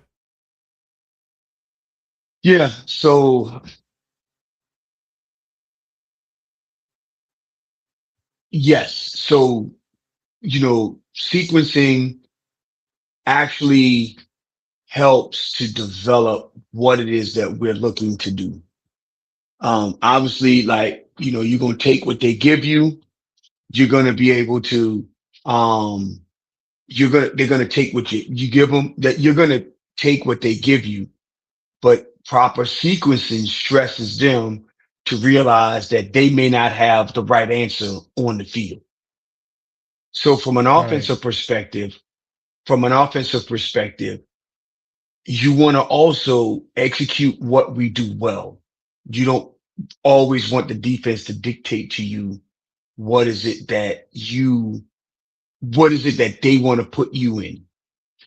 Right. So maybe it is us running the ball. Maybe it is against, and of course I'm no, scout or anything like that, but maybe it is that Chicago is weak against the run and we just run the ball down the middle against them. We stress their linebackers, right? We make Mm-hmm. sure that we're able to get that ball in space to our running backs. Maybe that is the answer. Yes, they would love for us to drop back because they got good edge rusher support. Maybe we combat that by running the ball in sequences, letting them know that we will run the ball against you and there's nothing you can do about that. So you need to pay attention to that more so than you worry about us dropping back to pass. Right. That's what I think sequencing does for you. Right. So, Yeah, because you can have the identity of that you want to be run first team. You know that you want to that you want to use the run mhm, to establish the pass, but that may not be the case every game. You know, like mhm, I will always go back to that San Francisco game. They was like number 23rd or 24th, something like that in pass defense. mhm, And what made me upset was we did not take advantage of that at all, not one iota. And it was crazy because the week before that, that's when Bryce passed for the 448 against Atlanta, and Atlanta had a number 2 or number 3 ranked pass defense. And we said, you know what? The hell with who you are, who you think you are. mhm, We feel like we better than better than you, and our guys match up better, against your guys. I didn't understand why we didn't have that same approach when it came to the 49ers. When their pass yes, defense was just as bad. I mean, their pass defense was not good at all, and a lot of their starters were out. You know what I'm saying? And we could mhm, not, or we chose not to. I ain't gonna say we couldn't. We chose not to take advantage of that. That made me hotter than fish grease. You hear me? Like I could yes, not wrap my mind around that. mhm, So I'm hoping, like I said, Brad Idzik has been around Dave Canales for a number of years now. He's been in Carolina with Dave, so he knows this offense. He's seen what works. He's seen what hasn't. He's probably know what needs to be adjusted. Uh, in the process, he's probably creating his own little ways of establishing a rhythm, if you will, to get the offense going. And even though it will be Dave Canales' offense, I'm pretty sure he's going to have some tweaks in there. He gonna probably have a few plays of his own that he adds into the equation, things of that nature. And I believe that he's going to probably be more aggressive than Dave. I'm hoping that he doesn't come out with that same conservative approach and unsure approach as Dave Canales, because it's hard to establish a rhythm or establish an identity when you don't stick to said identity, or you don't stick to or committed to establishing a rhythm. So that's what I'm hoping when it comes to that. And real quick, let me read the super chat. Shout out Cool Care for the $10 super chat. He said, "Great conversation this morning, fellas. Love it." Hey, appreciate that, Cool Kev. Thank you for the super chat. Thank you for tapping in as well. Um, I know you probably subscribed by now. You have been on both channels, so yeah, I ain't gonna run that spiel down to you, my guy. But yeah, appreciate the $10 super chat. And let's see, Broski said, "Let's see the Panthers improve their third down conversion rate." On both ends, broski. That's offense and defense. Let's just make sure we throw that out there as well. Offense and defense need to improve their third down conversion rate. And Tico said, "Facts, Tony. If anyone knows Dave's shortcomings as a play caller, is it? That's a fact. That is a fact." And the final proof point is number 5, easy answers for Bryce. Can the offense give Bryce rhythm throws, defined reads, built-in outlets, and answers when pressure shows? Uh Will, you can go first on this one. So go. Go ahead, Papa. So You go first, hey, Papa. yeah, go pop and go first. Um, I think you already started seeing that last year. I don't think that Bryce was under extreme pressure comparatively what he's been through already. He sat in front of the some of the most top tier defenses so far. He's gonna go against some good defenses this year. So I think he's battle tested when it comes to what he's seen. And as far as the offensive put them in good situations, I believe they did last year. I mean, he wasn't the number one sack guy last year. I think he only got sacked 23 times. With that being said, I think he can handle the pressure a little bit better. Um, it's really going to boil down to will Brad is it called the right plays when needed to be. He's been working hands on with Bryce. We know this. We've seen it. We've heard him talk about it in his pressers. He knows Bryce. He knows what Bryce wants to do, likes to do, because he said it in his pressers. He talks about how he sat down with Bryce.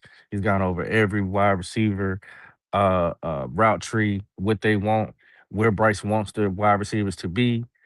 They've even started using keywords like landmarks. They wasn't talking about that before. So these guys are just not, all of a sudden just started working with each other.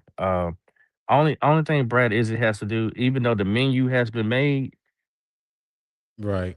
and you got these ingredients, he just gonna cook it a little bit different. It's still gonna come out similar to what you've seen on the menu. It's just gonna have a little bit, That gumbo gotta be right, popping. That but gumbo gotta be right. it's gotta be right. It just may Mm-hmm. look a little bit different. You this time, you know, you might have the sides a little bit over to the left a little bit, or you might have a little bit of this over there. But it still should. We hope. that it still comes out to look and taste good when we see it on the field. So I'm not too worried about it. But I mean, but they're both under a lot of pressure. Right. Yeah, definitely. Definitely. Well, what you got, Will? Talk to me. Well, I want to start out by saying you got I felt attacked when y'all started talking about analytics. So I just want to say this. Data is like bacon. It makes everything better. Just so you know. You know what? You You tried it. You tried it. hey, You hey, tried it. that was 15 minutes ago. Will took 15 minutes, 15, 20 minutes to come up with that. Oh God. Oh God. Go If ahead, that ain't a Will. Okay. Go dad ahead, joke, if that man. ain't a dad joke, I ain't never heard one. That was a dad joke for real. Hey, listen. I said what I said, Oh. gentlemen. Uh, but but so um easy answers are going to be important because um some we have the talent, and if we align and do things if we align and get things organized the right way and put the right personnel on the field to allow the offensive line protection to be right, or to allow Bryce to get us into the right play to find easy answers, Yeah. that will be worth magic. So with Isaac saying that he knows what, him and Bryce have been, working together, because Bryce has been talking, working with him, and and I know that Dave Canales has been doing a lot of the play calling, but probably 40 to 50% of the week, you know, the head coach is sitting there having a conversation with the general manager about personnel issues or personnel changes, or this person's about to have a baby. If Yeah. she has the baby at this time, what are we gonna do? Right? There's so many things that are happening, for a head coach. Okay. Having Izzik being able to have that continuity with Bryce, being able to allow him to go into the game with a game plan that allows him to, number one, in the beginning of your podcast, I said that I believe that rhythm is one of the most important things that they got to establish in training camp, and this is why. Right. Because if you got rhythm, if you got the capabilities to have rhythm in your offense, it allows for your quarterback to be able to know that you gave him three possible answers to this test on this play, and allow him to get to the line of scrimmage and select the right one of the three, and then have the entire offense know what we are going to do. That helps Bryce gets to the right answers easily and quickly. Mm, yeah. That is true. So the main takeaway from all this is like it says on the screen, if the Panthers improve here, the offense has structure. If they fail here, the play calling debate gets louder real fast. Real fast. And I don't think it would take long for Panther Nation to light that conversation up. Mm-mm. It Yeah. won't take long. It's not gonna take. By game 5, they Yeah. they they is it? Yeah, yeah. By Yeah. game 5, buddy, boy, that podium talk gonna be crazy if things don't look right. All right, so here's the bait question. We ain't got to spend a lot of time on it, so it's just pretty simple. So you just tell me um which proof point tells you the most, Brad. It tells you the most about the potential Brad Idzik has as a play caller. Which proof point?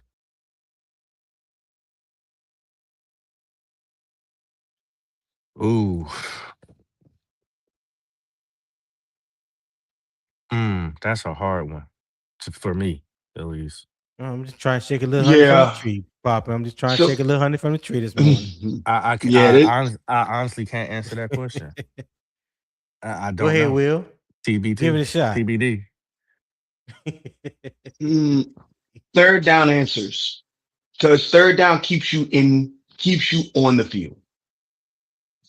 That's true. You could live the fight That's another true. series. Enough third down gets you to um red zone clarity. You'll be able to figure out if you're gonna have red zone clarity. You get enough first downs. Um and third down answers will be evident if you get early down efficiencies. So Mm, third, I'm thinking that proof point number 2 will be important. And I'm that's just me, me as a football novice thinking through this. right, So right. What you got, Papa? You ready? So ask me that question one more time. Maybe I heard it wrong. It says, which proof point tells you the most about Brad Idzik potential as a play caller? Well, if he then I okay, now I thought you were saying what he's going to do. But if I'm going by what you're asking me, if the third downs, if that efficiency goes up, then that would tell you that he's comfortable. I would tell you that he's feeling his way. He knows the offense. He's got the guys going. He's built confidence with between him and the players and the plays that he's calling. So I would have to go with number two. Number two. Yeah. Okay. Because you're getting more I'm third, go you're getting first downs. That means you get more opportunities to get a chance to score. right, right. Um, both of you picked great answers. If I mean, that's probably what I would have picked if you didn't pick number two. I mean, really, for me, is you can go. Um, I'll probably go number one because number one sets up number two. Early down efficiency, first and second downs. So when you get to that third down, you rather be in third and two, third and three. That way the playbook is still wide open to you. You get like the third and 8 or third and 9 or took a sack on first and second down. Now you at third and 15 or whatever. That narrows the playbook. You ain't got you don't have too many design plays for 15 yards or better. You know what I mean? So winning first and second down and that can get you into that third and manageable. The playbook remains open. The more easy plays that you can call if it's a pass play for Bryce. Um, yeah, so all those things are beneficial for you, and it just doesn't mean that you just have to run the ball. You can run or throw. So mhm, that's what I like about the early down efficiency. We have to win consistently on first and second downs. And to you guys' point, number two, the third down answers that helps you have better answers on third down. All right. So we're gonna go ahead and go into topic three. Topic three. And my banner for that is how Brad Idzik helps or hurts Bryce Young. All right. So here's the facts. Bryce Young development is still one of the biggest stories around the Panthers. Brad Idzik's play calling will affect Bryce directly. It affects the timing, the rhythm, the protection, third down, and red zone. It also affects whether Bryce is playing on schedule or constantly trying to save the offense. So the context is, let me be clear, the play caller cannot make every throw for the quarterback. Bryce still has to play, still has to process, still has to make throws, still has to command the offense, but the play caller can make the job cleaner. Like I said before, first read answers, better protection help, better spacing, better motion usage, something that we didn't see a whole lot of last year. Better play action Hmm. timing, better red zone concepts, better answers when pressure shows. That is not hiding the quarterback. That is giving him structure so we can judge him fairly. So the question is, Will, you can go first on this one. Will Brad Izzik's play calling make Bryce Young job cleaner or put even more pressure on him? What say you? Hmm. Come on now, shaking a little honey from the tree. So, uh, so okay, because Brad Idzik is the offensive coordinator, and because he's been in Bryce's ear for the last 2 years, they seem to have a really good rapport. I think that bodes well for Bryce. Okay. Does Brad Idzik have the aptitude to make the right sequencing of plays, right? Will he have the answers on third down? Will he get the answers that's necessary for Bryce? Will the offense have rhythm? All of that is to be determined. So, Right.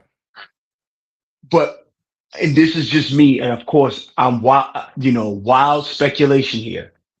I think that Bryce Young wants Isaacs to be the play caller. I truly think Mm, that. And why I think that is the Tampa Bay game. We talked about this yesterday. The Tampa Bay game when we did that flea flicker and Bryce Young didn't cover his mouth when he was talking to Izzy. He says, I don't know why we calling plays like that. y'all gonna make me. I'm gonna have to go back and find that because I didn't see that. I got to see that. Right. Um, and so that Bay game was a true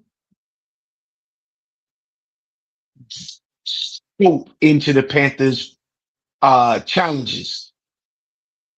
We had bad ref calls. We had a weather condition. We had play calling issues. And and the head coach is the play caller and he's looking into the call sheet. The ref standing right next to him just screwed up with when they called that backwards pass or whatever the case may be or whatever it was. The ref is Yeah. standing right in front of him and he's not saying anything. It was all of Right. that, I think, is why I think that that trust, it goes back to the conversation you brought up earlier, that trust factor. I think that that's going to be important. I think, and this is just me, I have no facts on this. I think that Brad Idzik and Bryce has a very strong bond with each other and they are going to figure this out as a team because Bryce Young is a has a high football IQ. Brad Idzik is going to be the play caller. They're going to spend a lot more time together. It really sucks that we're not going to be able to watch training camp. So Right. Yeah, it So, does. Hey, so real. Okay. I said all of that to say, I think this is a net positive for the team and for Bryce. I don't think that it puts more pressure on Bryce. There can't be no more pressure on Bryce. It's You don't think impossible. so? It isn't. Listen, first of all, he's in a contract year. One, two. Nobody, barely anybody outside of a lot of Panther faithful even think that he is even a quarterback. There's no more Oh, pop. I ain't never heard nobody say he ain't a quarterback. No, where I'm being sarcastic. Like, Oh, okay, okay. for example, you have most of the NFL prognosticators don't even watch Panther football, so they swear to God that Bryce Young is not good. And I Mm, think the conditions are set. I think we got three primetime games this year. and Yeah, and yeah, I something like believe, that. Yeah, and we're going to be playing well, there is no more pressure than what he's already got on him. So having Brad Idzik be the play caller, I think is a more of a comfort thing because he knows that he has a full-time guy. He's not worried about the guy who's the play caller is not worrying about if someone's having a baby, someone's mother is sick, so they're not going to be able to make it to practice. that's a Um, good point. That's a very good um, point. hey, the GM saying, hey, these are the people that's on the waiver wire. I need to talk to you about this. There's Right, so many. By the way, the special team coordinator need to know this. The weight training staff need to know this. And oh, by the way, the head coach has to make sure that the plan of how they're going to travel on the road, that's the head coach's responsibility. right, All of that right, stuff is happening, and you're the play caller. So right. Brad Idzik is now dedicated to that. So I think that that takes some pressure off of this. Now, it would be nice if Brad Idzik was a veteran play caller. That would have been even better. But in steps our guy Bevel. That's a veteran play caller to be able to Yeah. assist. So Okay. thank you for bringing that question up. I hope I was able to provide at least some of my answers to it. Yeah, no doubt. Before you go, popping, Cool Kev said, "Can you guys agree that it is a lack of execution on offense that makes a lot of the play calling look bad?" Yeah, Cool Kev, I mentioned that earlier that I think about 85% of the time it is execution by the players. But there are times where the play calling is obviously bad, called at the wrong time, things of that nature. So it's not 100% on either or, but I do think majority of it is ha- I think a majority of it does have to do with the execution of the plays by the players on the field. But play calling by the coordinators, offensively or defensively, definitely played their part as well. That's how I feel about it. So, Papa, go ahead. Well, I have to disagree with you, Will, but that's nothing new. Yep. You know, Yep. It's uh, nothing new, I, baby. I, It's I, nothing I, new. I get I get your points, and I actually see what you're saying. Like, I'm not pushing back against what you said because I think that it's very logical. Except for the part saying that he wants Brad Idzik as his OC. Now I can understand why he would want to because that way they can relate to each other, have more time to actually go over film instead of having to reach out to the head coach who's trying to operate everything in the building. So I get that part. That makes a lot of sense. But I think it applies more pressure to Bryce. The reasons why I say that because you said some key things in there. Prime time games, first time play caller, contract, gotta prove it. Other guys got trying to get paid as well. Brad is not all the way out the clear. He has to for one prove himself. He also has to make sure that he shows not only our fans but his bosses that he can get these players in the right situations to win. These players got to execute as well. So there's a lot of pressure on Brad Idzik because when that camera pans over, it's gonna pan over to Brad Idzik who's holding that play caller sheet. This won't be the first time that Bryce says, "Why did we call that play?" Just because it was Canales. It was just Canales' turn. It'll be a time when Right. when Bryce be like, "Why did Brad Isn't call that play?" I don't like that either. Every quarterback does it. So, yes, there's a lot of pressure because it's show and prove. There's Yeah, I agree so there. many conditions that has to go right for Brad Izzy to come out of here unscathed. So that's just how I look at it. I think they're both under a lot of pressure. Uh, the only person that's not under pressure is David Tepper. He's the only one. Well, Outs- Outside of that, there's not one room that you can think of that doesn't have pressure on them. Not one room. So yeah, that's my thoughts. Okay. Will, what you got? You got some comeback on that? No, I don't have any comeback. I like what he said. Um, I can see where he's saying that there is more pressure on Bryce. I just think that, from my outside looking in, Yeah. I mean, the man been benched, the man been thrown on the trash heap. He fought his way back. I mean, he's in a contract year. Yeah, he's been Them through prime, adversity. He's yeah, been through them adversity. prime, I agree. them prime time games. I think Yeah. Brad, I'm just popping. I'm gonna let a little bit of the fanatic come out. When we As you start will, sir. showing As you will. when we start showing up and that defense start clicking and we start winning these games and we go into prime time, ooh, buddy. On week 4 will be a great testament.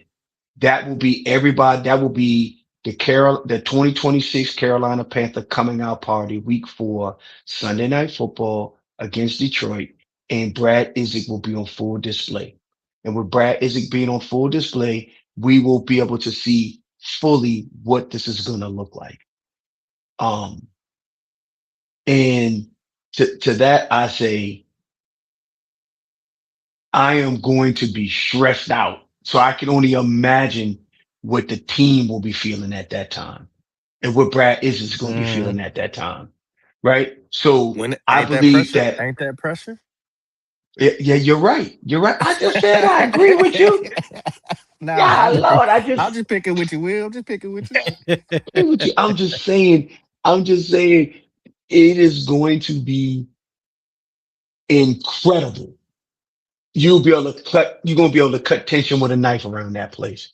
So with that being said, I still think that Brad Idzik is a net positive and takes some of the pressure off Bryce because they are going to be together the entire time, connected at the hip. right.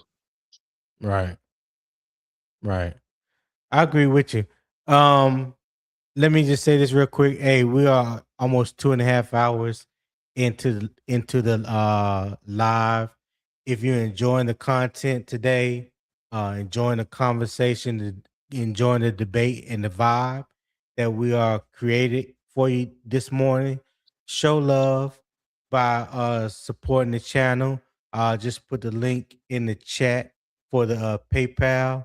I'm like $7 away of reaching my daily goal of $25. $7 away. So if you feel it in your heart that is beneficial to you this morning and you can support the channel, do feel free to do so. And the QR code is also in the top right corner of the live stream. Yeah, so you can scan that QR code and you can do it there as well. I would greatly appreciate it. I'm about to wrap it up, but also in the description on YouTube is all the links to my social media. So to subscribe to the YouTube channel, to my Twitter channel, and also if you want to become a member of the Patreon community, that link is in the description at the bottom of the description as well. So check that out, and we will be going live on Patreon in about an hour. So if you are a member on Patreon and you're part of the film access or the debatable VIP table, um, you will get an email sent to you with a link that will bring you into the live. And if you don't, please let me know by sending me a message on Twitter. Okay. So that link is also in the description, in the YouTube description is at the bottom. So I greatly appreciate that. So let me just give you my thoughts on this last topic here. I believe Izzy's job is to sharpen the offense around Bryce, not overhaul everything, which, we said before, I don't believe that he's going to do. The Panthers don't need chaos; they need rhythm, structure, and answers. That's what we're hoping that we are going to see. Bryce has to prove himself too, no question. But Idzik has to give him a call sheet that helps him play real quarterback, not hero ball. The call sheet has to create answers, not excuses. All right. So here's where we land. Day 4 was all about Brad Idzik. It's plain and simple. Not the idea of play calling, not the theory of it, not what it's supposed to look like on paper, but just Brad Idzik. He knows offense. We're not questioning that. But now he's got to actually call it when it counts. Can he sequence things the right way? Can he adjust when defenses start taking stuff away? Can he win on third down and finish drives in the red zone? Can he help Bryce Young play with some rhythm and confidence? And most importantly, can he keep this offense from feeling predictable? All right. So thank you for tuning in. I hope everyone enjoyed the show. If you did, share it with a friend or family member. And don't forget to hit that like and subscribe button on your way out. Turn on those post notification bells and select all. And that way you'll be made aware whenever we go live. And real quick, shout out to Black Sox. Hey, Black Sox, thank you for that 4.99 super chat. He said, I'm willing to give BI the benefit of the doubt. I remember him walking over to Canales saying, need to take a shot here mid-drive. Okay, Black Sox. Hey, I definitely appreciate the 4.99 super chat, my guy. Appreciate you. Thank you so much. Catch up on these comments real quick, then we'll get out of here. Dave scared. NH said, SC said he deaf coach scared most for the year. SC, I don't know what the hell you said right there. Ray Shack said, Tone, what's up, Ray Shack? Anybody throw me into a tongue twister. SC said, okay, cool, okay. And Cool Kev said Bryce has to wear the play sheet on his wrist this year. Yeah, he we ain't ain't gonna about to do have that, that cool discussion. There we Yeah, go. we ain't about to do that. So yeah, if you want even more, consider becoming a member on Patreon, like I mentioned a few minutes ago, and subscribing to the YouTube channel, like I also mentioned. Click the comments for all the links, the description, and I'll catch you next time. And keep pounding. I'm out.